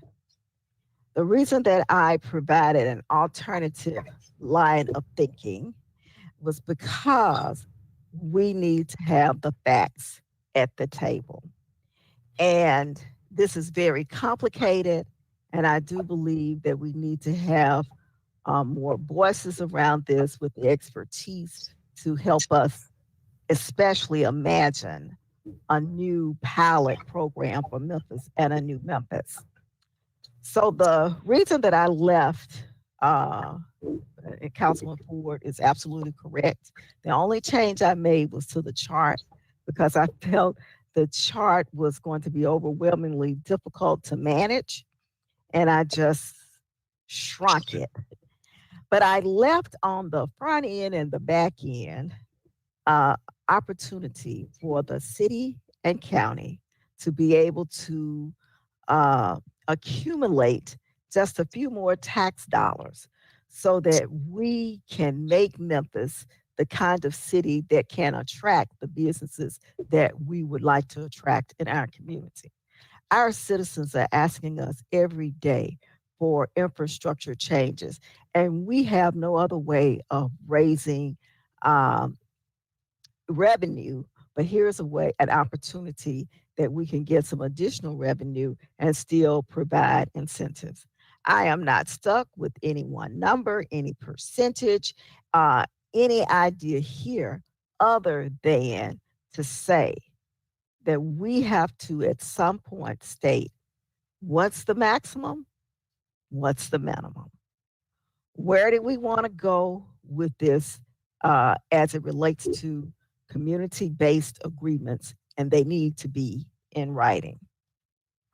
We have all investments are not created equal, and that has been our conversation for our last two meetings. And we always have to be able to measure it and for us to be able to manage it. I am in the mindset on today that we need a study done by our, hopefully, the University of Memphis to look at this is what's really important. And I've had an opportunity over my almost 20 years in public office to travel with the chamber before. And I had an opportunity to visit Charlotte, North Carolina, Washington, D.C., and we talked about these issues, and it has been way over 10 years ago. And what those, and especially in Charlotte, and we don't have that information here today, they began to invest more in their secondary education programs, make more investments there. Their endowments were greater than the ones here in Memphis. And they began to attract businesses that paid more than a minimum wage. I mean, a lot more. I mean, upper middle class jobs. I do know that if you even compare the universities in Memphis now and look at their endowments versus cities or universities like in Pittsburgh, in Cincinnati, in Alabama, and Louisville, you'll see that we lag, we fall behind. So that is something that we have to capture as well. And as we look at these comparisons, we have to be able to say clearly to not just ourselves, but to our constituents in Memphis, we want to make sure that we have a talented workforce. We've made the proper investments. We haven't given away the store. We can track it. We can give you a report about where we are, where we need to improve, and where we have excelled. But with the information that we currently have, I don't believe it's enough for us to make those decisions. Looking at my proposal, all I shared here and changed were the increments so that on the front end and the back end, we have a few more dollars to invest in an infrastructure and programming for our city so that we can attract more businesses. And it may be that I left 30%. It may be that it needs to be 20. It may be 10. This is just for us to have a conversation. I am not wedded to any of these numbers. It's just to give us some food for thought. And I thought today the chamber did a phenomenal job of bringing that to our attention, and that I do believe that we need to have someone to look at this closely, compare us not just to the cities in the South, the states in the South, Mississippi, Arkansas. We need to be compared to cities that are making the mark, moving their cities forward, and then see where we need to go to bridge that gap. Thank you. All right. Thank you, Council Lady Robinson. You have 4 minutes left. I see Commissioner Ford is in the queue. You're recognized, sir. Good afternoon again, everybody, and Councilwoman Robinson, thank you. Got a couple of questions. First of all, I should ask this to the other presenter. Does this 17 an hour include benefits? Flat 17 without? This particular would be 17 without. Without. Ms. Robinson, the same thing? Mine was with. Yours is with? Okay. Yeah. All right. Makes a difference. All right.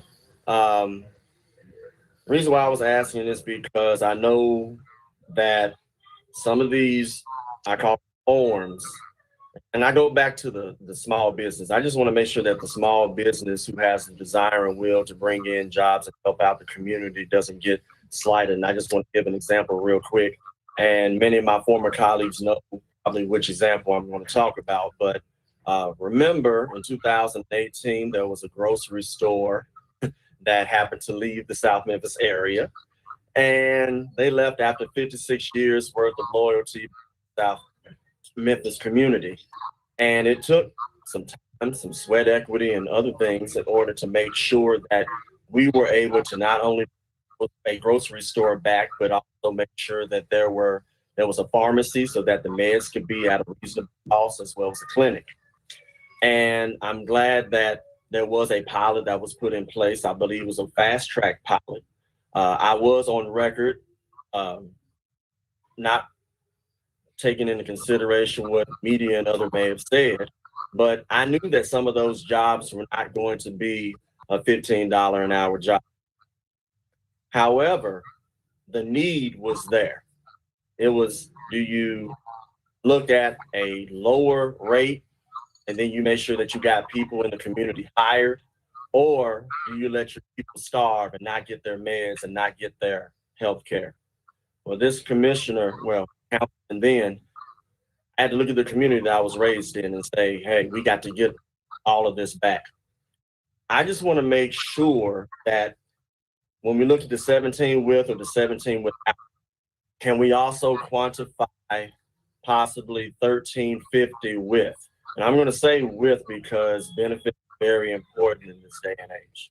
If we can do that and start looking at maximum abatements and look at the numbers, even if 1350 for some of my colleagues online is too low, let's try to see if we can find a middle ground, because I got to go back and look at the fast track, but I believe that if those rules that we have in front of us were put in place right before that grocery store left, South Memphis might not have had a grocery store or a clinic or a pharmacy, or it would have been more difficult. And then I would have had to convince 6 more of my colleagues in order to make sure that this happened. And some of my colleagues don't always agree with me. And I wouldn't want us to be in a situation to where the body determines whether people get their meds or people get a grocery store to prevent a food desert or be able to get healthcare. So I only bring that example because that was real. That was a real place right here with me, because I was raised not too far from that area. If you go to the corner of Yazoo and Holland, my first few years before I went to kindergarten, I was raised right over there in that corner. And as the elected official over there, I had to make sure that the people that raised me need it. And I just want to make sure that we can do the reform, but at the same time, let's make sure that the needs are also met with people. And sometimes you can't quantify that, but I just want to make sure that we put the best effort possible. So my last question, since I got a minute left, Ms. Robinson, Councilwoman Robinson, since yours was the 17 with the benefits, did you quantify how much that would be? Would it be about $18 or $19 yours? Yes. The benefits, that question. Do you know how much? So let me share with you. I did not calculate that. I sat down with some of the brightest minds in Six Sigma to help me think through this and work through this process. And we knew that for it to be a pilot eligible job, that it had to be full time and it had to have health care at 50%. We were dealing with just the pure whatever they made per hour. We didn't talk about any fringe benefits. So and to make sure that that's clear as well. And the potential impact that this would have on our budgets, to me, was the most meaningful part of what we came up with. Okay. And as I close, Mr. Chairman, if we can look at the matrix, I have no issue with the matrix on what people are trying to do, but if we could also look at quantifying 1350 plus benefits and see what that gives us, even if we don't agree with the low number and we have to find something in the middle, I like to see what those numbers are. And I use that. Hey, watch. All right. Thank you very much, Commissioner. You have 19 seconds, but you can always just get in the queue and get a fresh 5. Councilman Morgan, you're recognized. Guess I will go through some of these points. And to the authors of these proposals, what's the purpose of requiring every jobs pilot recipient to submit an annual census of where their workforce resides? How will that information be used? Because if I'm a company and I'm looking to come to Memphis, I see that as a local PR liability over something I have no control over. Legally, I cannot obligate where my employees live. I cannot hire on a geographic basis. So it's just a number that if it doesn't go my way, it's going to be a political talking point where my company is going to be dragged through the news in a negative light. So what's the purpose of reporting that number unless it's going to be tied to some sort of benefit or abatement? Well, to answer Oh, go ahead, Ms. Robinson. I just wanted, I know Martavis has his own reason, but I think it's very important. In my past, I served on the Prevailing Wages Commission.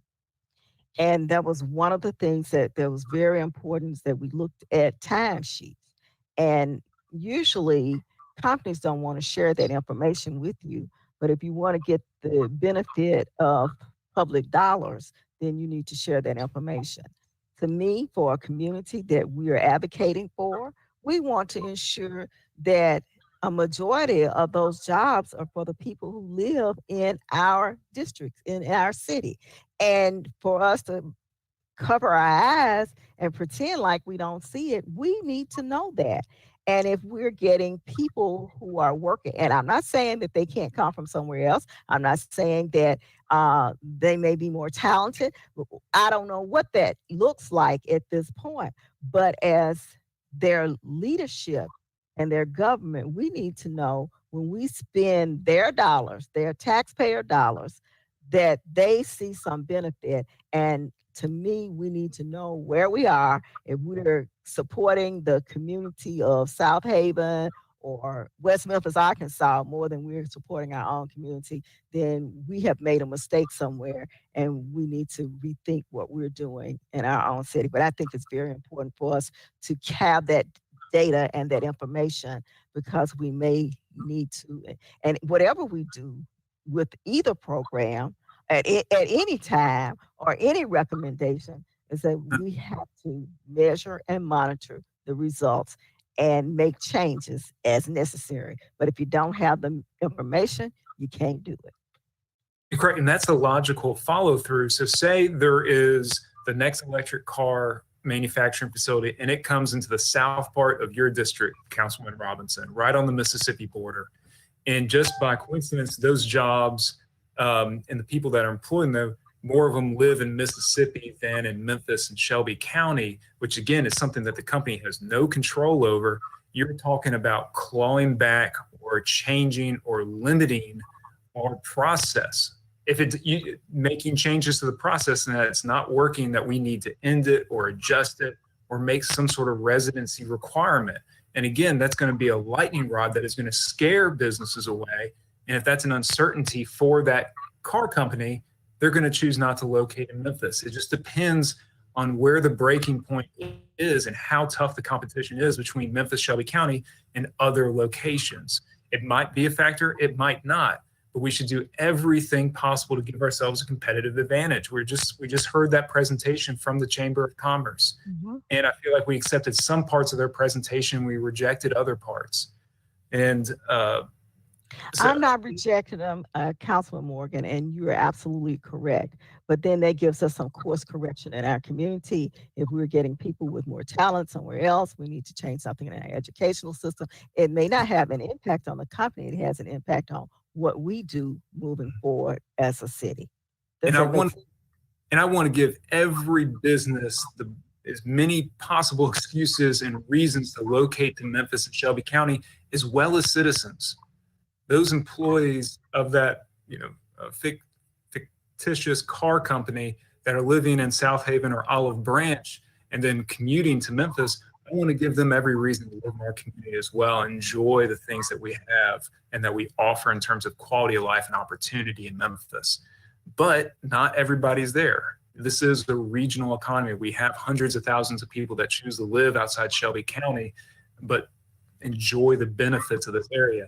Let's create a better Memphis. Let's create a better Shelby County and attract them in rather than trying to wrestle and force and make sure that they're almost trapped here in order to receive economic sense. Because I think we're not going to have anything in the trap. It's just going to be empty. And that's the point. We're trying to attract new business, and we're going to find we're going to find that there are fewer and fewer people even giving us a look. Okay.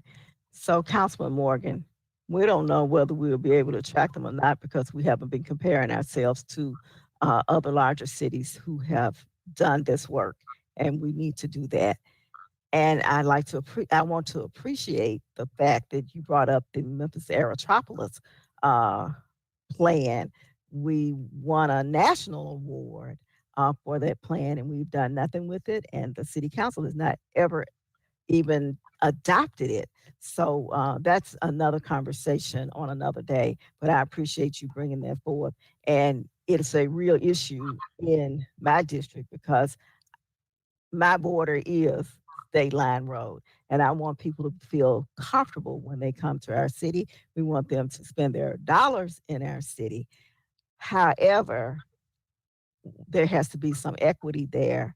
And how we measure that, that's why we need some assistance from from the university or wherever we get it to help us bridge that gap. Thank you.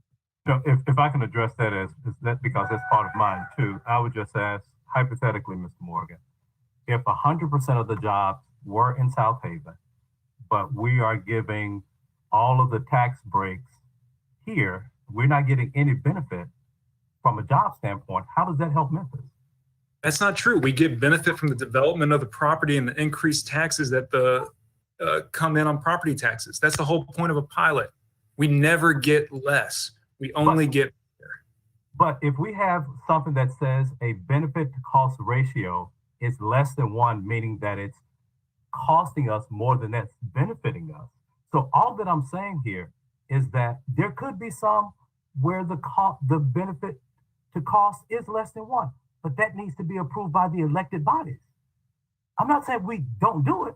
I'm just saying we're the ones, because I doubt that anybody recognizes an EDGE board member who approves one like that. But they're going to recognize you. They're going to recognize me. And we need to be able to tell them, this is why this was good for our community. That's all that I'm saying here. I've got bad news for both of these bodies. The more we're involved in the process and there's an opportunity for delay in front of the council, delay in front of the commission, and the risk that a vote will fail, the less likely a business is going to want to do business here in Memphis and Shelby County. It's just a reality. And one of the reasons that you brought up Nashville earlier about TIFs and pilots and why they approve them and we don't, we do approve TIFs. And the vast majority of development in Nashville are TIFs. And that's why they still approve the economic incentives in Nashville. It's the same incentives we approve here, TIFs and TDZs. But pilots, we have a separate process for, and it's already too slow. The more you put us involved, I'm not as concerned about the transparency and the leaks issue as a chamber. I know it can be an issue early on, but once it gets to EDGE, it's already a public process. What I'm concerned about is the speed. And there's a old saying on Wall Street that money never sleeps. And that's just the way the business and the markets work. And the slower we are, the more we delay, or the more we talk about having moratoriums, the more likely we never even get a shot at businesses we hadn't heard of. Well, Ms. Morgan, I would contend that if we look back and what our jobs process and what our job opportunities were before when these bodies approved it, I would say on many measures, we did better when these bodies approved it versus what we've been doing in the past 10 years. Now, it may be up for debate, but we don't have any measures. We don't have any measurables. As Ms. Robinson said, let's track it. If we were to look at how we did in the 10 years prior compared to the 10 years since EDGE has been there, what are the measurables? If you show me the numbers comparing the two when these bodies approved it, the jobs that we landed then, let's see. If everything were peachy keen, as rosy as they're being pointed out to be, then we wouldn't be having this conversation. But I think that if we look at it just from the public's perception, we are the public. The public's perception is the job isn't being done. We measure in dollars invested. We measure in increased taxes to the city and the county. We measure in the number of jobs. We measure in the pay of those jobs. We have a lot of metrics that go into the formulas here, and we track them all. They're given out every year in a report. We have a lot of measurables. Ms. Morgan, as keen to the budget as you are, as I am, and as the county commission, I doubt that we've seen any measurable increase from that what has been purported in our budget. Yeah, I see Mr. Burgess, who served in, and I would ask on the county commission side, have you all seen significant increases in our budget spent from these type of projects? I would say that No, my 6 no, years sir. as a council, I would say no. No, sir. There's a breakdown provided every year. We'll make sure you get a copy.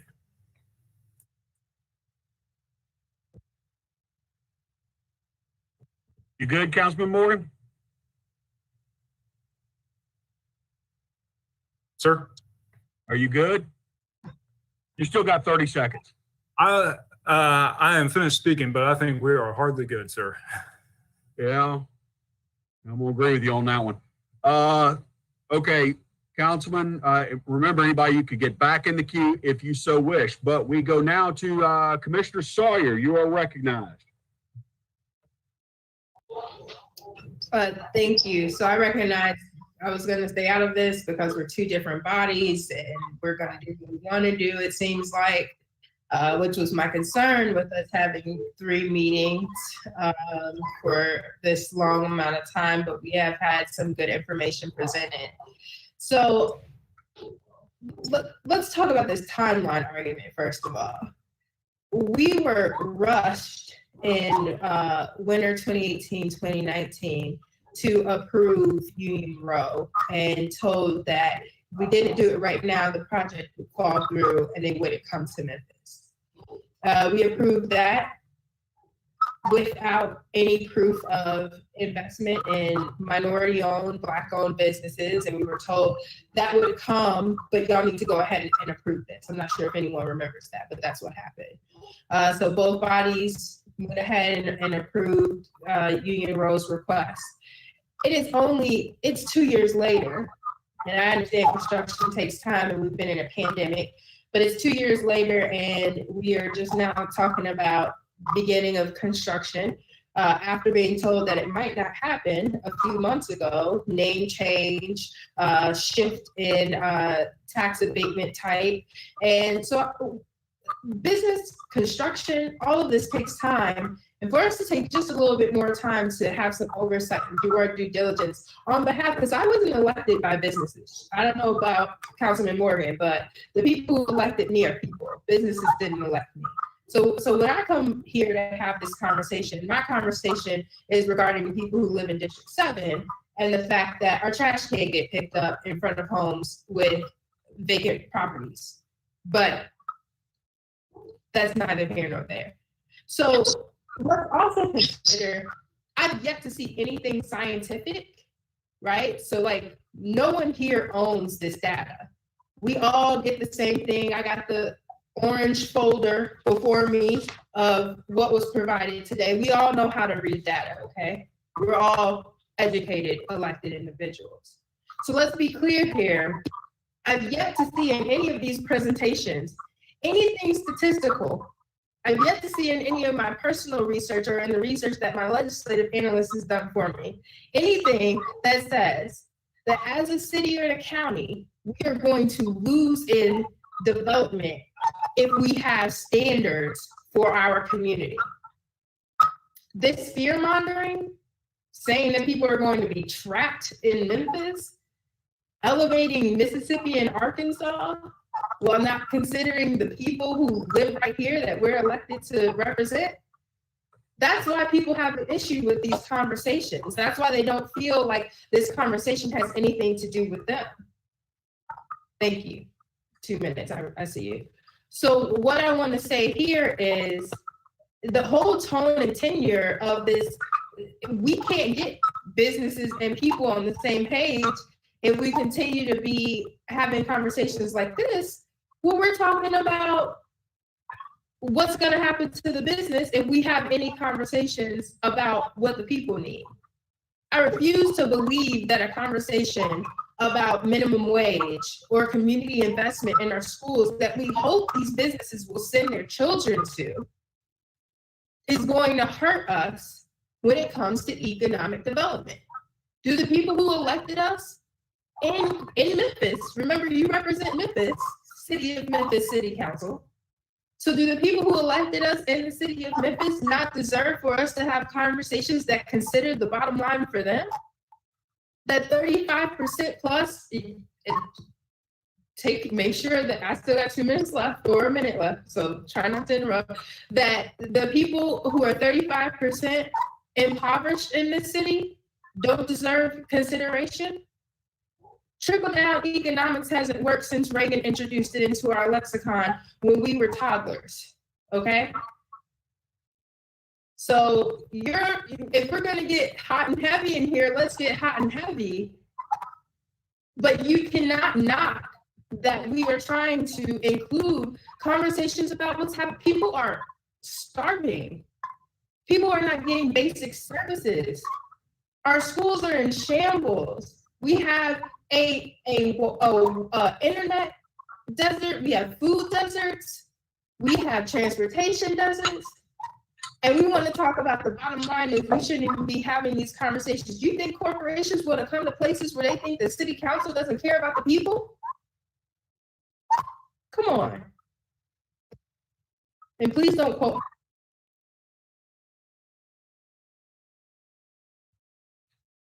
Commissioner, you broke up. What was the last part?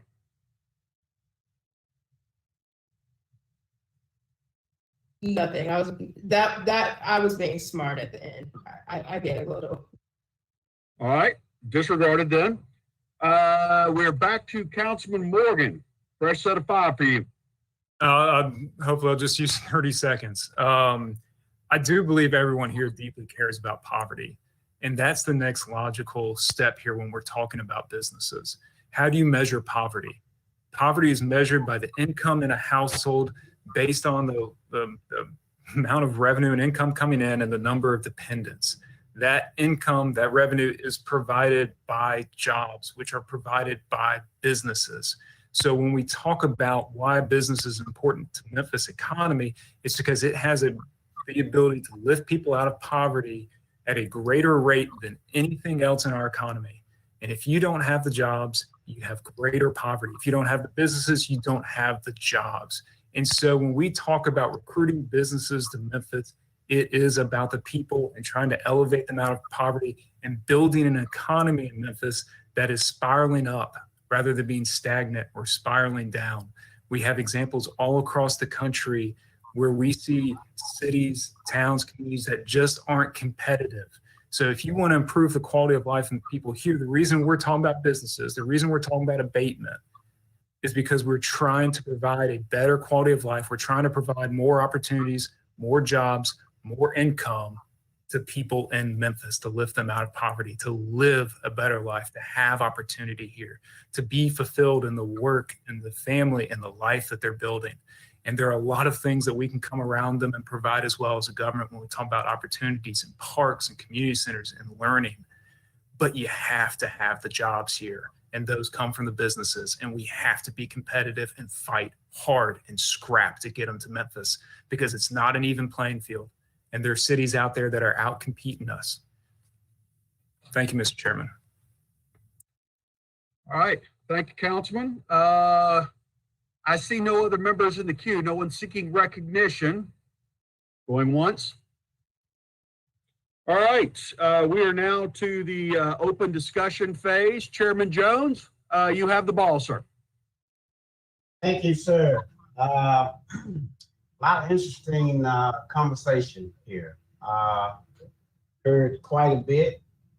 And so this part of what we're going to do is just a general discussion, kind of where you think we should be going moving forward collectively, both bodies, and you know, how we get there.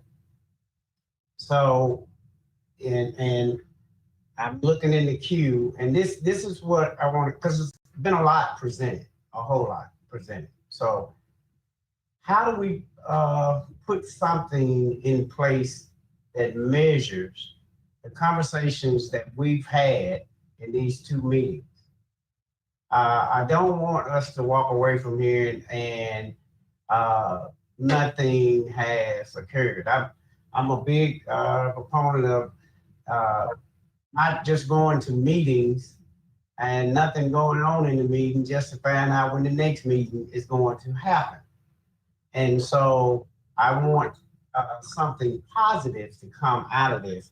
And and we're still going to be opening this up in general discussion. Next steps. Where do we go from here? And so I want to open the floor for that conversation, because I don't think we're going to come to a conclusion without studying these proposals that we've been presented with. There may be other ideas. There are other boards out there that do pilots that we haven't heard from. Some next steps, because I don't want to leave this meeting and we don't have something in place as to how do we proceed from this point. We got some presentations on the floor, on the table, and so that's what I want to open this session up for, so that we can see where we go from here. A lot of good information from the chambers. We've heard from DMC. We've heard from the assessor. We've heard from Edge, and we've heard from each other, and relevant to our prospective bodies. So that's what I want this conversation to lead into. Next steps. Where do we go from here? And I don't believe we'll settle anything today. So I'm just going to go into the queue and call you up, and we will move from there. And so, Councilwoman Logan, you have the floor. Yes, sir. Thank you, Chair.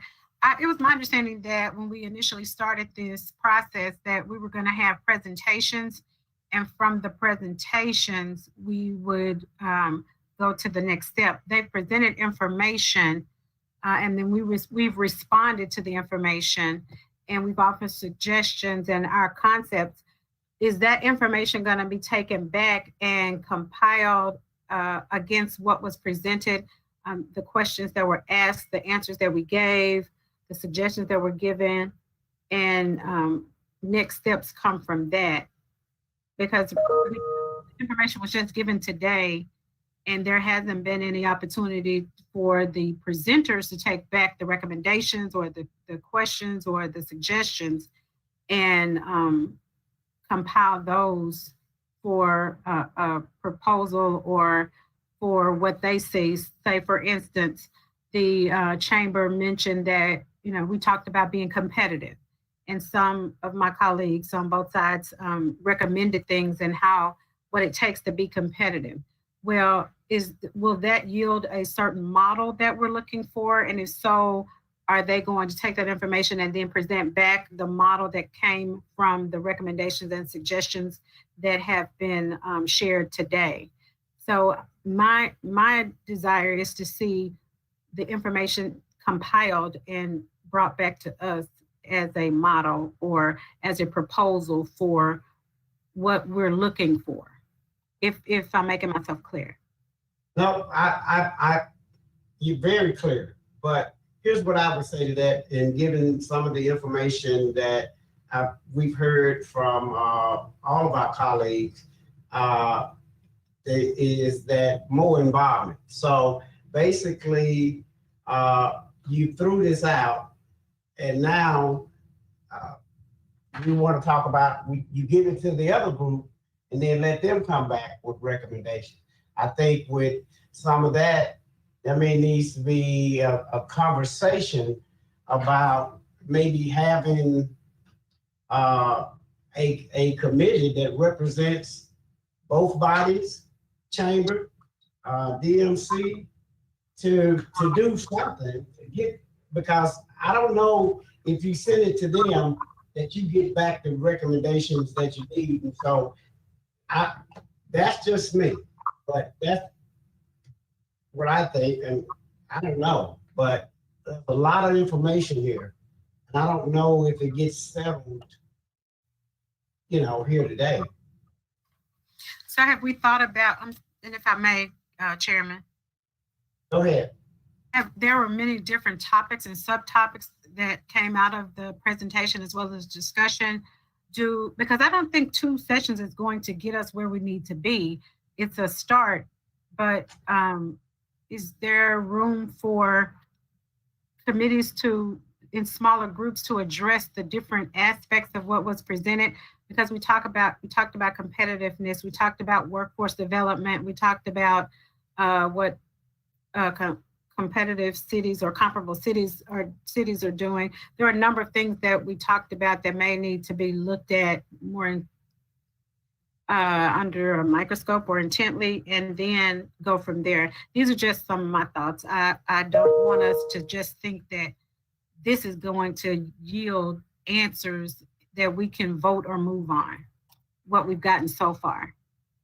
Right, and I agree with you, but I want to continue that conversation. So there's a lot of information out there. What would be the best practices? How would we move forward? And I do think that the elected officials do play a role in this and have a voice to speak regarding this, and because we all represent constituencies. So to just not be involved in that, and that's something that I think we need to decide here. Our next steps. Where do we go from here? How do we continue this conversation? Be able to report it back to both bodies, but keep the legislative bodies involved and come back with something that is meaningful for what we're trying to accomplish, that does not take away from the bringing businesses here, but putting some rules and guidelines in place. That's kind of what I'm hearing from, I don't know if that's what we want to do, but I know the legislative bodies still want to be involved. So that, and I'm just throwing it out there, but we're in general discussion. We could just keep this moving on. So if that's answered your questions, just give me a thumbs up, and then I'll go to the next person in the queue. Councilwoman. You touched on it, but I'll listen to my colleagues. There are some others in the queue. I yield back the floor. All right, thank you. All right, Commissioner Ford, you recognize. Chairman, thank you. Suggestions for next steps. This is what I think we should definitely have, and I guess everybody will get their own set of homework after I go down my list. So first of all, if we can go back and look at that 5th bullet point that my 2 former colleagues proposed as amendments, I would like to see what the matrix looks like for $13.50 plus benefits and $15 an hour plus benefits. I think benefits, again, are very important as far as this is concerned. And I would ask both of my former colleagues, when we look at these numbers again, I know that we got different definitions of clawback, but let's determine whether this percent reduction factors in those non-eligible full-time jobs, temporary employees, part-time, etc., when we come back, because I just want to make sure that it's not all commingled, because there could be a substantial effect. That's number 1. Let's see, number 2, and this is for the economic development folks. This is their homework assignment, because I think they have to be involved in this as well, just like several of my colleagues have articulated already. I think transparency and accountability for results is very important and critical. Otherwise, we would be wasting time with these meetings. I don't know if there's an actual strategic plan that has been blessed by the community and local government at this time concerning economic development.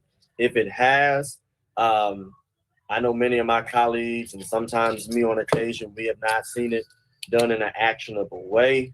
I think that we need to go ahead and make sure that we have annual scorecard published so that we can qualify and quantify what's actually going on as far as economic development.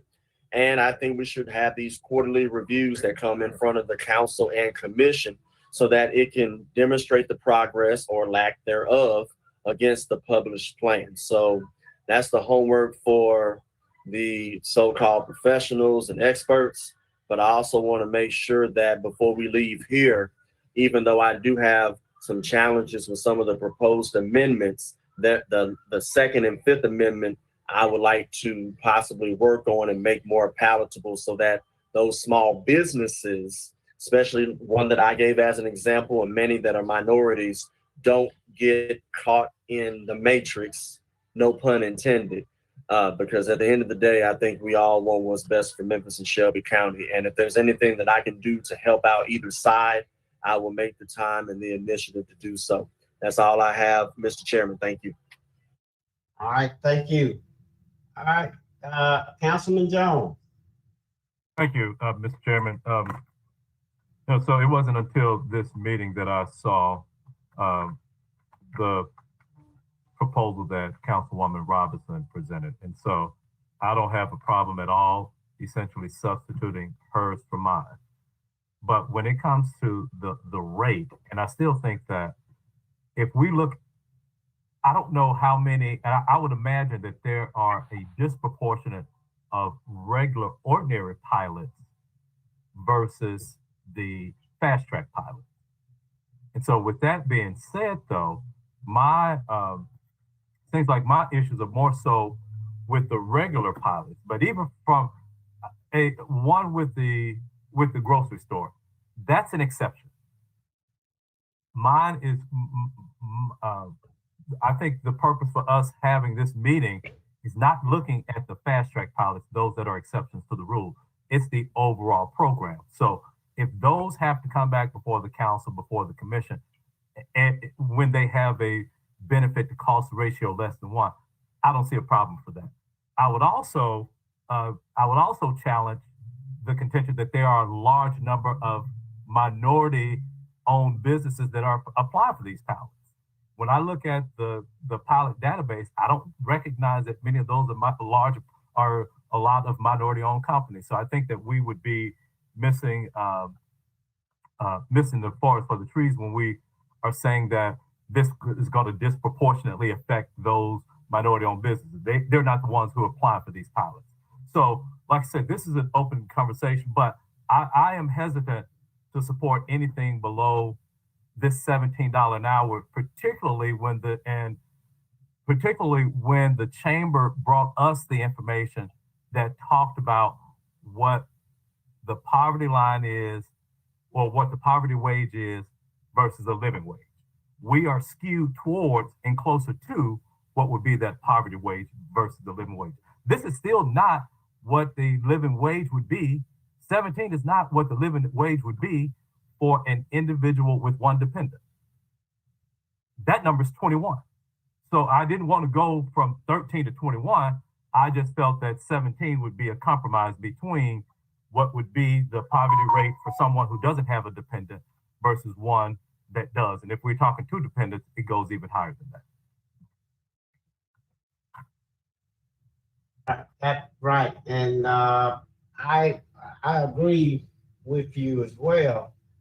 But moving forward, and I'll just open it up and you can get in the queue and answer. Do you just want to just take this data, pass it on to the other group, and then let them report back to you? And how do you want to do that? Look, what I would propose is that I'm in my 6th year.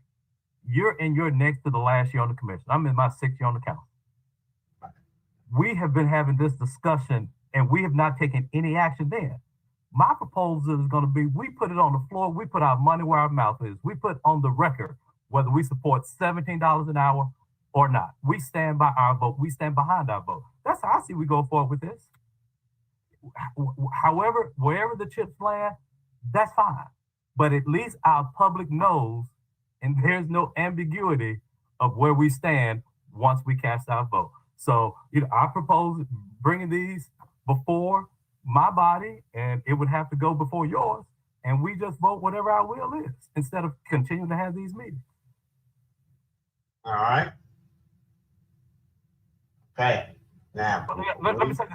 We still can go, what Ms. Logan talked about, we can still go down that path. But I see these as actionable items, and I don't think that we should be putting on hold the actionable items before we go and research and do all of the other work that's involved in talking about education and preparation and everything else that we have to do. We can operate on parallel tracks. okay. That's why we're in general discussion. Just throwing it out there to open it up so y'all can talk. All right, so in the queue, Commissioner Sawyer.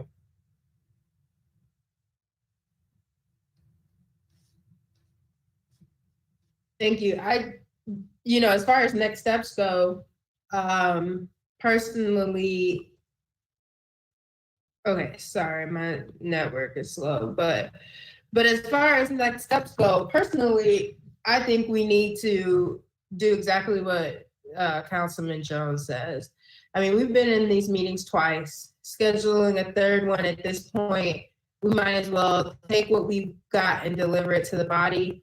The same people have been talking, so we know of those of us for things or against things or whatever, where folks fall. But I mean, the majority of our colleagues aren't really talking here. And I think that's because there's really no joint action coming out of this. It's been informational, a lot of good conversations and information, but take it to the bodies at this point. And I agree with Councilman Jones. Let the vote show where we stand. Do we support a minimum wage standard? Do we support changes in pilots? I mean, put it on the floor. I think that's the next step. If you've got a resolution, put it on the floor.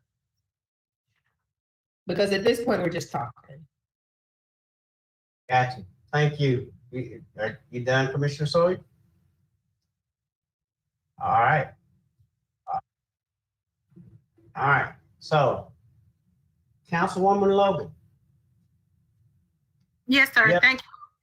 Thank you, Chair. I just wanted to say I do agree with my colleague in terms of those items that are actionable, moving forward with them, as well as Commissioner Sawyer.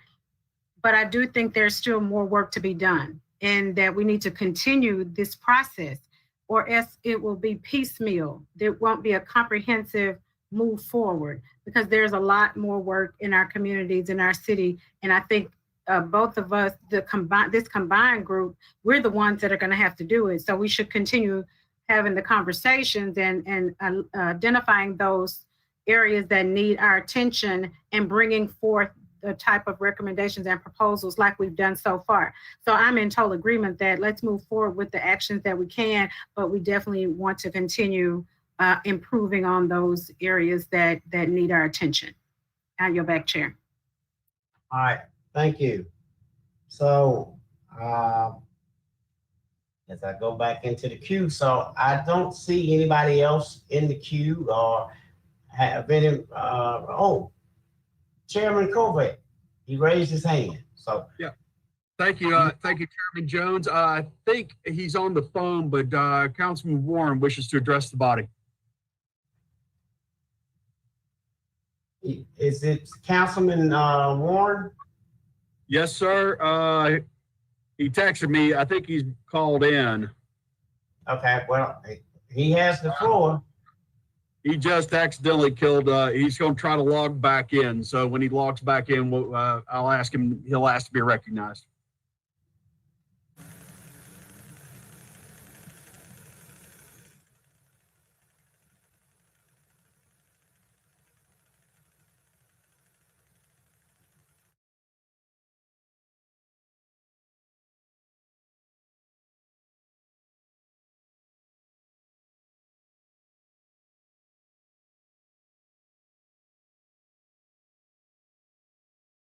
Is there anyone else in the queue? No, no one else is in the queue. Mr. Chair, can you hear me? Yes, I can hear you. Commissioner Milton? Yes, I've been through, I'm on the phone, so I apologize if you cannot see me. Let me state if I have the floor. You have the floor. Thank you, sir. I want to commend my colleagues, especially the passion that I'm hearing here. I've been taking much of this, trying to absorb much of this information, and we've gotten quite a bit. I do feel that we still going to need a little bit more time looking at some of these issues to make a position, but I will argue that I think the time is now that we start acting one way or the other, and we do need to take some of these to the floor and set the position that the body wants to go in, the direction. And I would be supportive of the vote on some of these issues. Some I agree with, some I don't. But I do believe that inaction has been what we've been having for too long. It's time to have some form of action, and I'm fully in support of that. And let the chips fall where they may, I think one of my commissioners said. Thank you, Mr. Chair. All right, thank you. Is Dr. Warren on now? Mr. Chairman, Dr. Warren was on a call, but the call dropped and he said, go ahead on. He doesn't know that he can log back in. Okay. All right. Anyone else wanting to speak in this general discussion session? Now is the time. I don't see anybody else in the queue. And then we're just going to go with what we have on the floor. So basically, what I'm getting out of this general discussion is you want to do a vote on actionable items. That's number one. Number two, you still want to continue the conversation in moving forward because you're saying this is the tip of the iceberg. And so these are the two things that that I'm getting out of this general discussion. So now, if that's something that I left out, then now is the time to let me know. So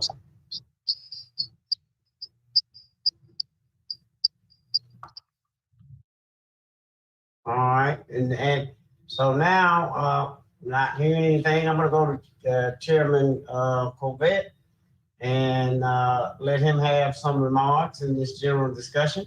And then once he's done, if nobody else gets in the queue, then we should decide on these two items that we put out there today.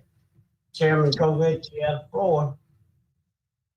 Just make sure I heard everybody correctly that two very informational meetings, some disagreements in there, that proposals will be brought to both bodies, and of course they'll go through the committee system and the voting then.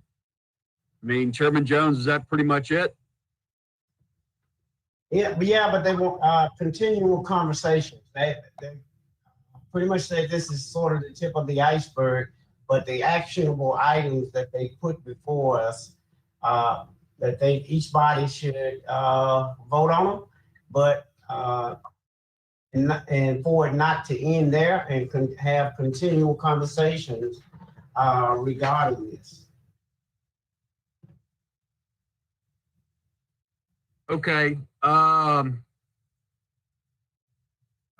Just a thought of advice, and I'm looking at Councilman Jones, you know, more conversations, because it really seemed like you and Councilor Logan, Commissioner Sawyer really have a very big interest, and y'all ought to meet with Edge and continue your conversations with them before you bring things to the bodies to vote. But at this juncture, I would look forward to hearing an actual proposal in committee with, again, more feedback from all the colleagues, because I'm kind of like you guys. I've only heard from a few of us.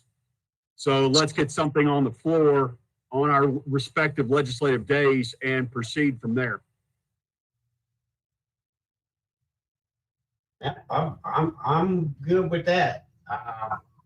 But I do think that the message has been clear. It's actionable item. What are we gonna do? So, and it does need to get before both bodies. I think we've had quite a few members from both bodies on this call. And so that's what I think we should do leaving out of this meeting going from this point. So, but I will leave it up to the rest of you. So if this is the direction that you think that we should move in alignment in both bodies, I don't know, let's just say what we're gonna do and then let's just go do it. So, Mr. Chairman, this is Karan Folsom, but I'd be very remiss if I didn't point out to the body that the commission provided its 4-page proposal in the first hard copy document that was sent. It's a 4-page document of a culmination of work from your work group in regards to economic development. It's a quite thorough document. I mean, I know that Commissioner Brooks isn't on right now to speak to it, but I know that that's something that he wanted to bring out to the body's attention again. It wasn't discussed tonight because he wasn't able to get on to be able to bring that back to the forefront, but I will be remiss to allow you guys to get off and not say that. thank you, Chief Folsom. Councilman Morgan. Yeah, there's one thing that I heard from the chamber earlier that I think we should be aware of before we go forward with discussions and debates and putting legislation on the table, so to speak. And if somebody from the chamber is still on and listening, maybe Mr. Townsend or Beverly Robertson, we have a number of projects in our pipeline now. The legislation that is being proposed, and we've been talking about for the last hour or so, are y'all able to state how many of those projects in our pipeline that this would negatively impact, and just the discussion of these proposals might steer them away from Memphis?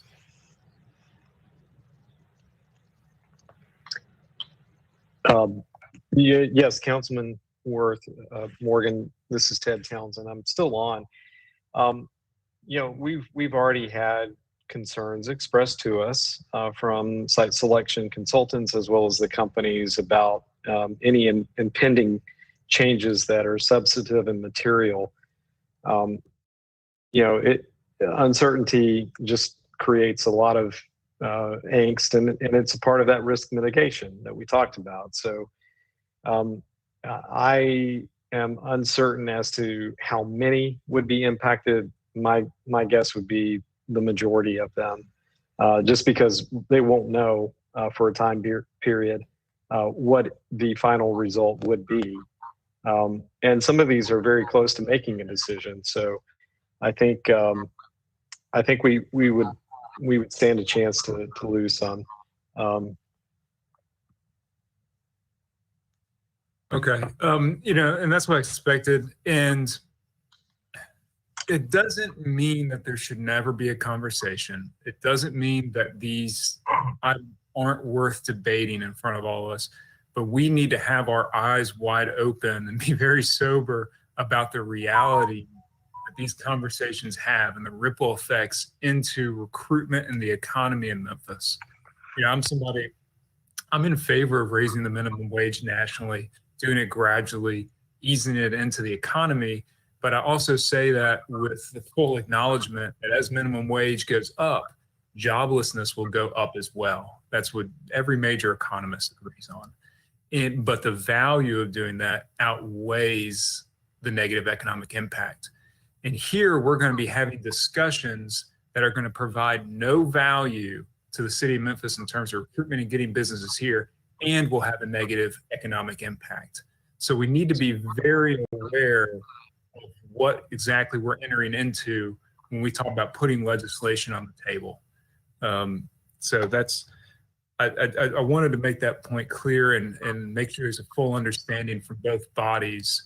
I disagree with a lot of the conversation we've had and where it's going.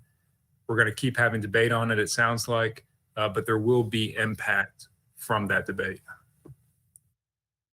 Okay, and Councilman Morgan, you done with your? Okay. Thank you, Mr. Mr. Chairman, Mr. Chairman, this is Ted Townsend again. Let me offer this at least, hopefully, and not as a stall tactic or anything else. This is really a sincere hope that at the chamber we can share the dashboard that we've worked really hard to prepare and develop a process to refine our incentives together. We may come to some of these decision points, but I'd love for us to make a decision where we at least have a chance to share all of this detail with these legislative bodies. We have so many strong models that we can share with you that I think will provide some even more information about where we go from a policy perspective moving forward. We can lead that process. We'd be happy to partner with all of our other stakeholders in the community and as you as well. But we could provide best practices if it's something that both legislative bodies would be willing to hear at some point in the future. All right, thank you, Mr. Townsend. So before I go to you, Commissioner Stoyer, and because Councilman Morgan was on the call, there was a question for him. And Chairman Covet, I'll let you ask your question, and then we'll go back to the queue and lead it back off with Commissioner Stoyer. Thank you, Mr. Chairman. Worth just kind of an idea where you were going with it. I agree that we don't want to spook anyone that is looking to relocate their business here. We don't want to spook or be kicked out of consideration. Perhaps, I don't know, a blue ribbon committee that meets with the chamber and reports back to both bodies that has some kind of a, I don't know, from all the members that I see that are very interested, to engage them with the chamber going forward, because it sounds like, we might ready, fire, aim this thing if we're not careful. Am I kind of on the right track, perhaps? Are you perhaps envisioning that? I think we're already there on ready, fire, aim, maybe gone past that point. It depends. You'd have to go business by business that's in the pipeline and talk to them about breaking points, which, we won't be able to do. That's why it's just it's a absolute minefield trying to navigate this conversation without doing damage to business recruitment. So we should do it carefully. And putting legislation on the table that's been proposed, I don't think would be a wise action. So any step away from that direction, I would prefer. I don't know if that's the will of the body. Any council member or commissioner, I'm sure, is welcome to propose and sponsor at their body, and that's not the control of other council members. But I just want everybody to be very cognizant of what those consequences are. It doesn't stay just in the committee rooms and in the debate. It echoes out from those chambers and into the economy and has real impact. So that was the purpose of conversation. Unless we do it about turn in a 180, I think almost any direction could have consequences, whether we know it or not. All right, because I just realized in asking that question, kind of thinking maybe where you were driving it, I just realized we don't have either mayor on this call. And obviously they would want to weigh in onto the question, not necessarily the legislative piece of it, but I'm sure they want to have a position on it. That's all my questions for Councilman Morgan. Thank you, Chairman Jones. Thank you, Chairman. Commissioner Sawyer.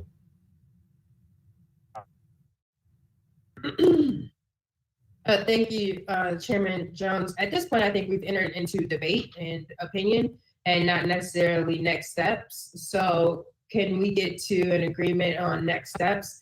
Because just like that very loaded question was just asked, I would love to hear Mr. Townsend share exactly what percentage of the pending people have pending projects have reached out or said that they would pull because of conversations or potential changes. I'm also sure that many of us being experienced, some more than others, but we all have experience as elected officials. And so I'm also pretty sure that we know how to date our resolutions so that they don't impact things that are currently in the pipeline. Anything that I would put on the floor would be for future deals or recruitment efforts. But once again, just like we are ultimately hearing over and over again that we are concerned about what businesses will do, I've yet to hear what we're gonna, are concerned about people. We have a year, this is what, May 2021. So we have what, a year and a half left as a body, as a body for commissioners, and I guess 2 years left for the city council. That's not a lot of time. And, you know, so for me, another committee, when we already have appointees who serve on these bodies for us, I think we all know where we stand. Once again, you know, my belief is what Councilman Jones said, let's take it to a vote. We either do something or we don't. We either listen to one rhetoric or we listen to other. That's the beauty of the democracy. But at this point, we're just throwing back and forth our own beliefs, because I know several economists who are nationally and globally recognized who believe that we should raise our pay rates to a living wage. They might not be on Fox News though. All right, thank you. Councilman Jones, you have the floor. Thank you. Quickly, can someone grant me screen sharing capability?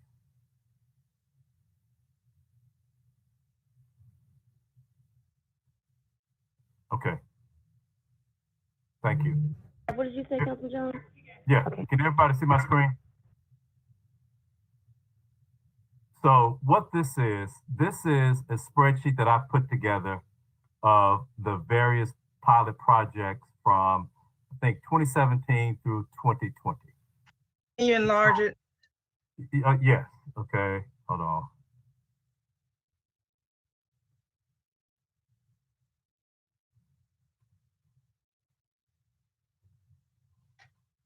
Can you see it?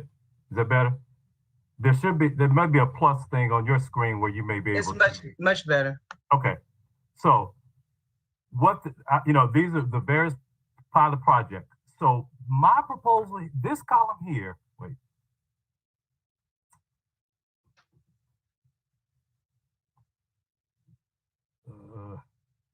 Oops.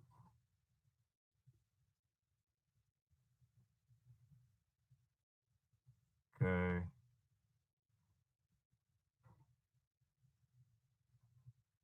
This column here is the benefit to cost, but this column here is talking about how many jobs paid less than $40,000. This proposal here, this proposal here would not have any effect whatsoever on these past deals. If any more come looking like this, it would have no effect on them because none of these employers paid less than $40,000, which would be the equivalent of $20 an hour. So I would contend that if, and going back, Mr. Townsend, if none of these employers were coming in paying less than $17 an hour, this would have an immaterial outcome on that.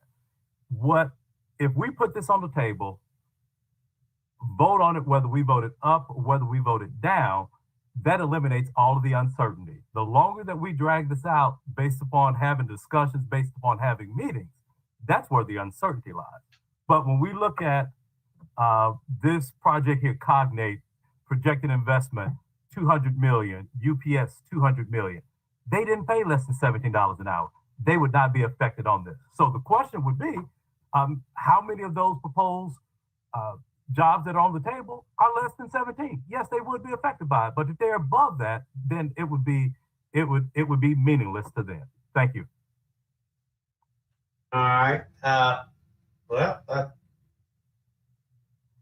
Mr. Townsend, you want to respond to that?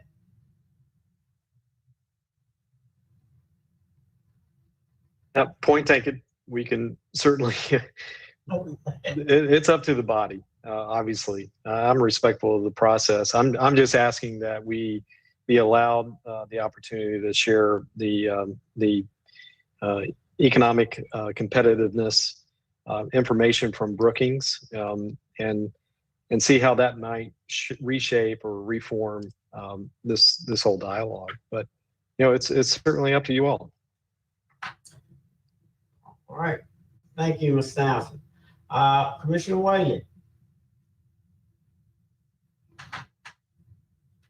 Thank you, Chairman Jones. A couple of just quick questions. One is to kind of along the lines of what Councilman Jones just presented. How many of those projects have a cost or benefit to cost ratio under 1?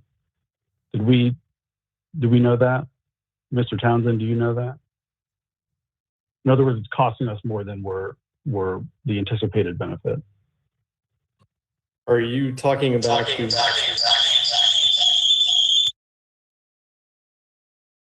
Are you talking about the projects in the pipeline now? No, not necessarily. Just maybe in that from 2017. Just in the past, well, on average, what percent of projects would be under 1? Yeah, and I can no longer see that spreadsheet, so I don't know what percentage of those projects were under 1. Mr. Whaley, I can have that information for you in just a second. I can sort it.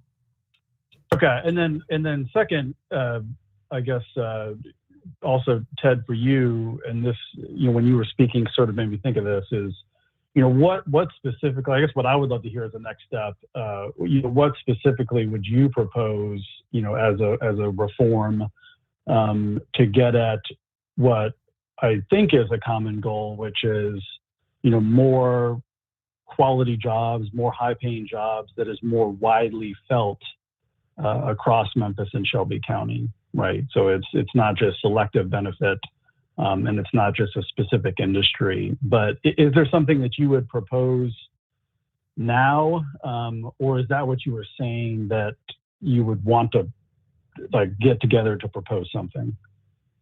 Yeah, I think we would want to have an opportunity to let the data provide more information and insights on that. I threw out some examples earlier in terms of creating a customized suite of incentives that would allow us to market directly to African American owned businesses within those opportunity clusters that we've targeted. Those are clusters that, mind you, come with inherently higher quality, higher wage jobs. Those are the ones in digital tech and advanced manufacturing, and those are the ones I'm wanting our team to focus on attracting to this market. If we did that specifically targeting African American owned businesses, that puts us in a different space than any other market in the U.S. right now. It's one that I could use to strengthen our narrative and marketing ability to differentiate ourselves from the Indianapolises and Austins and Orlandos, and as well as promote the fact that we have such a diverse community now. And let's recruit businesses that want to increase the amount of diversity, equity, and inclusion in their own workforce. You've got tech companies on the West Coast that, they certainly talk the talk, but do they walk the walk? And I think they want to. I think you have seen an enormous amount of development in divisions that are focused on D&I. So let's leverage that. We're better than Memphis to be able to do that. To me, I would rather us focus on incentives that are directed and directional to those kinds of businesses, playing off of our strengths, so that when they come here, they're going to provide those high quality jobs, and our people here that we have now can do that. we can help them, we can give them, we can invest in their skills and upskilling to those jobs. If they don't have the skills necessary now, that perhaps could be an incentive that we focus on versus changing just simply the pilot program. I think there are really creative opportunities that we would love to explore and bring forward that would actually strengthen our ability to close on the projects in the pipeline versus maybe adding some uncertainty. And I certainly understand your point, Councilman Jones, as well, that it may not be material to most of those projects in the pipeline. But my hope is that at some point we create competitive angles throughout all of these opportunity clusters. And what I mean by that, these are industries.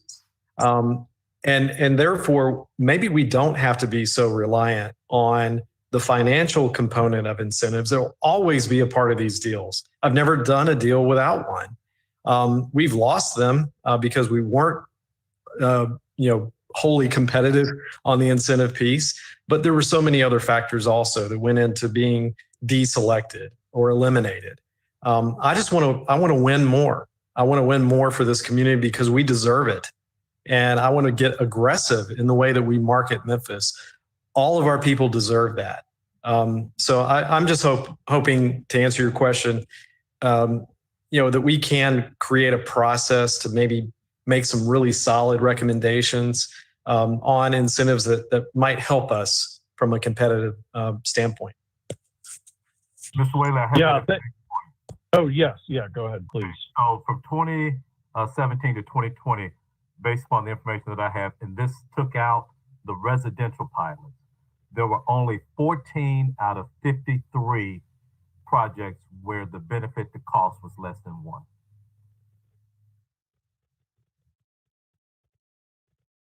Okay, thank you for that.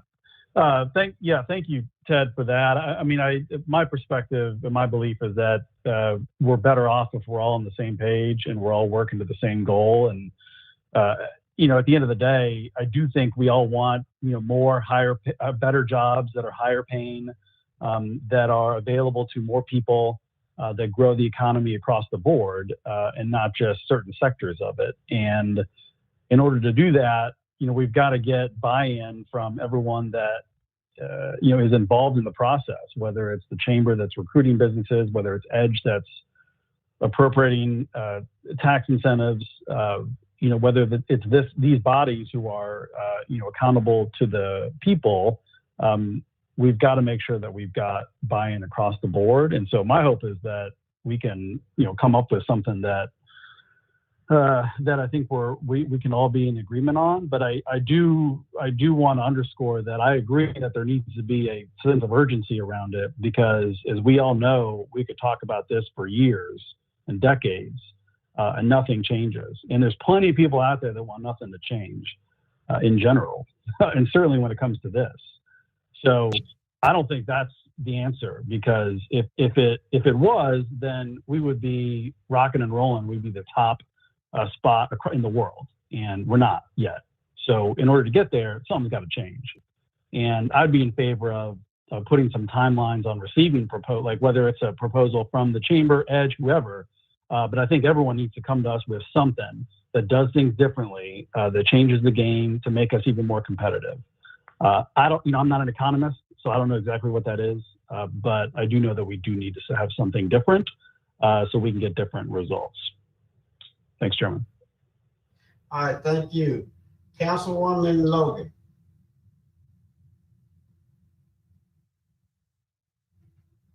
I noted a retraction.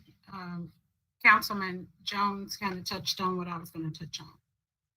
All right, okay. Thank you. Councilwoman Robinson.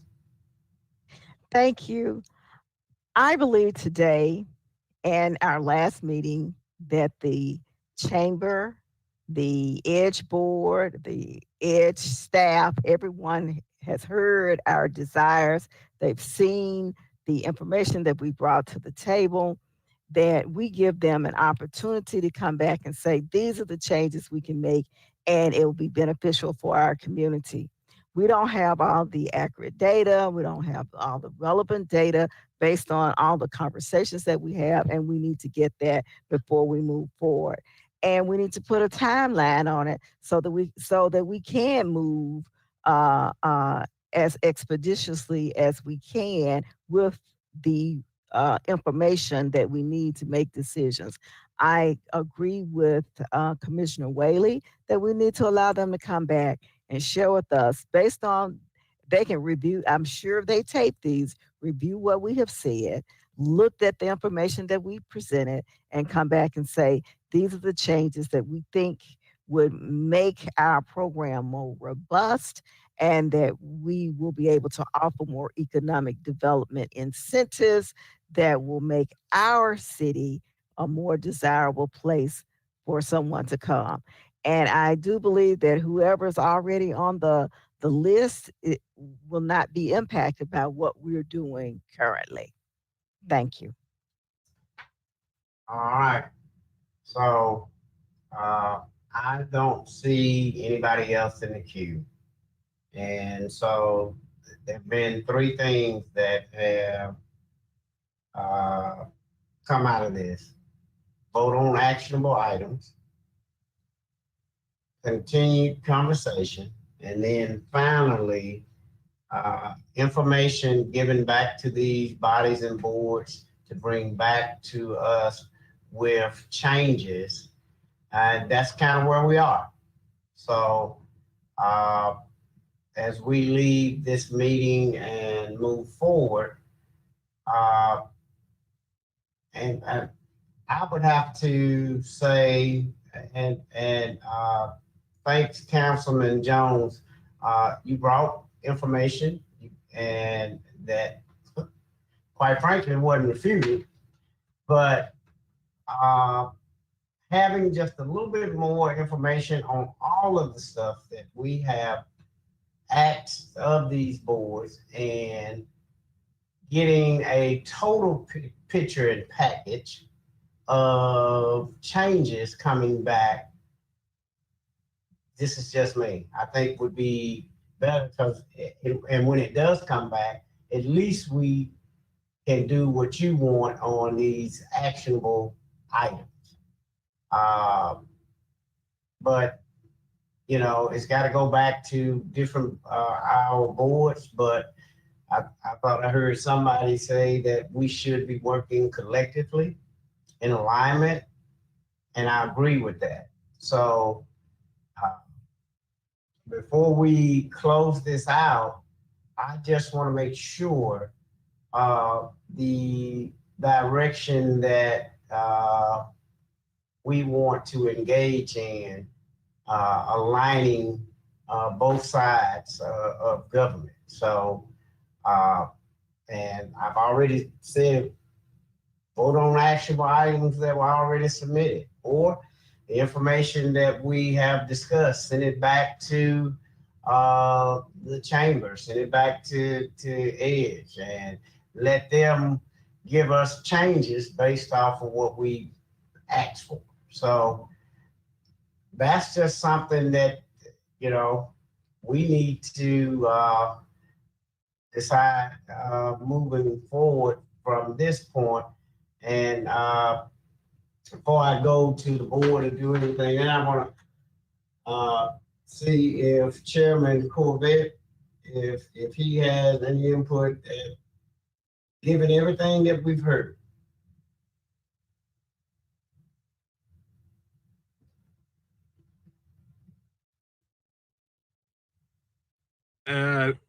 Chairman Jones, I think I might have missed the last part, but I have nothing further to add. Thank you, sir. All right, so I guess we just need to come out and make steps. I put those three things on the floor, and you can put in the chat box. I'm sure all of that is recorded as well. You know, where you stand on this. You know, if you want the actionable items, you want it to go back to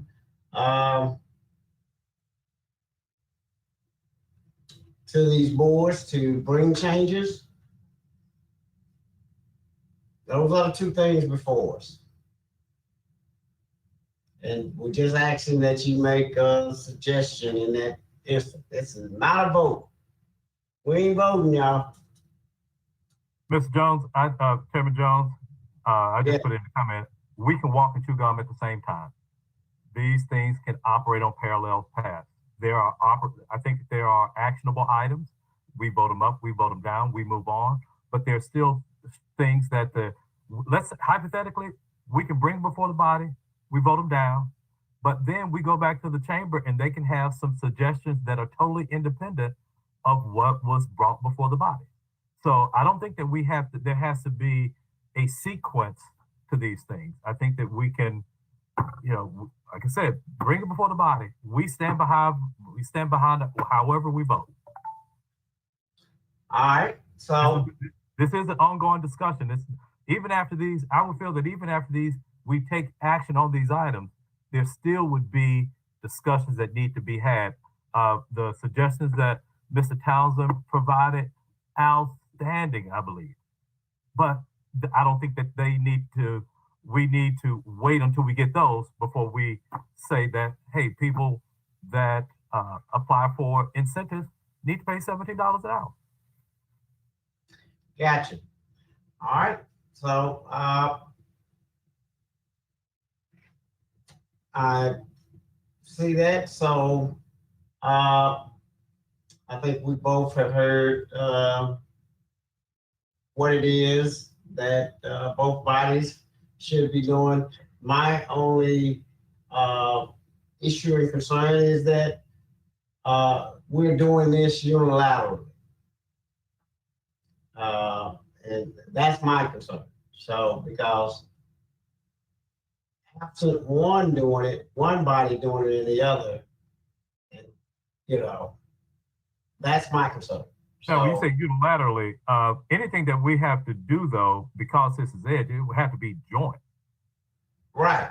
That's the point I'm making. But Mr. Jones, Chairman Jones, we're the ones who delegated our authority to begin with. I do not disagree with you on that. I do not disagree with you on that one. Yeah. All of these powers once was the legislative bodies. Exactly. So I would disagree with the statement that it's unilateral. Look, we're the ones who created it, and so we still should have some say so. Right. I'm just saying that if it's going to be something joint, that one body did it and the other one had. That's what I'm getting at. So that's apparently our effort. So with that said, is there anyone else that has any more comments on next steps that has not been voiced this evening? And so with that said, I'm going to turn it back over to Chairman Covett, and we'll go ahead on and get prepared to close this out. Chairman Covett, you have the floor. Thank you very much, Chairman Jones. Good discussion as we're nearing time to break. I see no other members in the queue or wishing to be recognized. There's no objection. I'll entertain a motion to adjourn. So moved. Second, Swearingen. Been moved by Councilman Carlisle, properly seconded by Councilwoman Swearingen. Seeing no other members of the queue, I assume you're ready to vote. A voice vote. All those in favor of closing, signify by saying aye. Aye. Aye.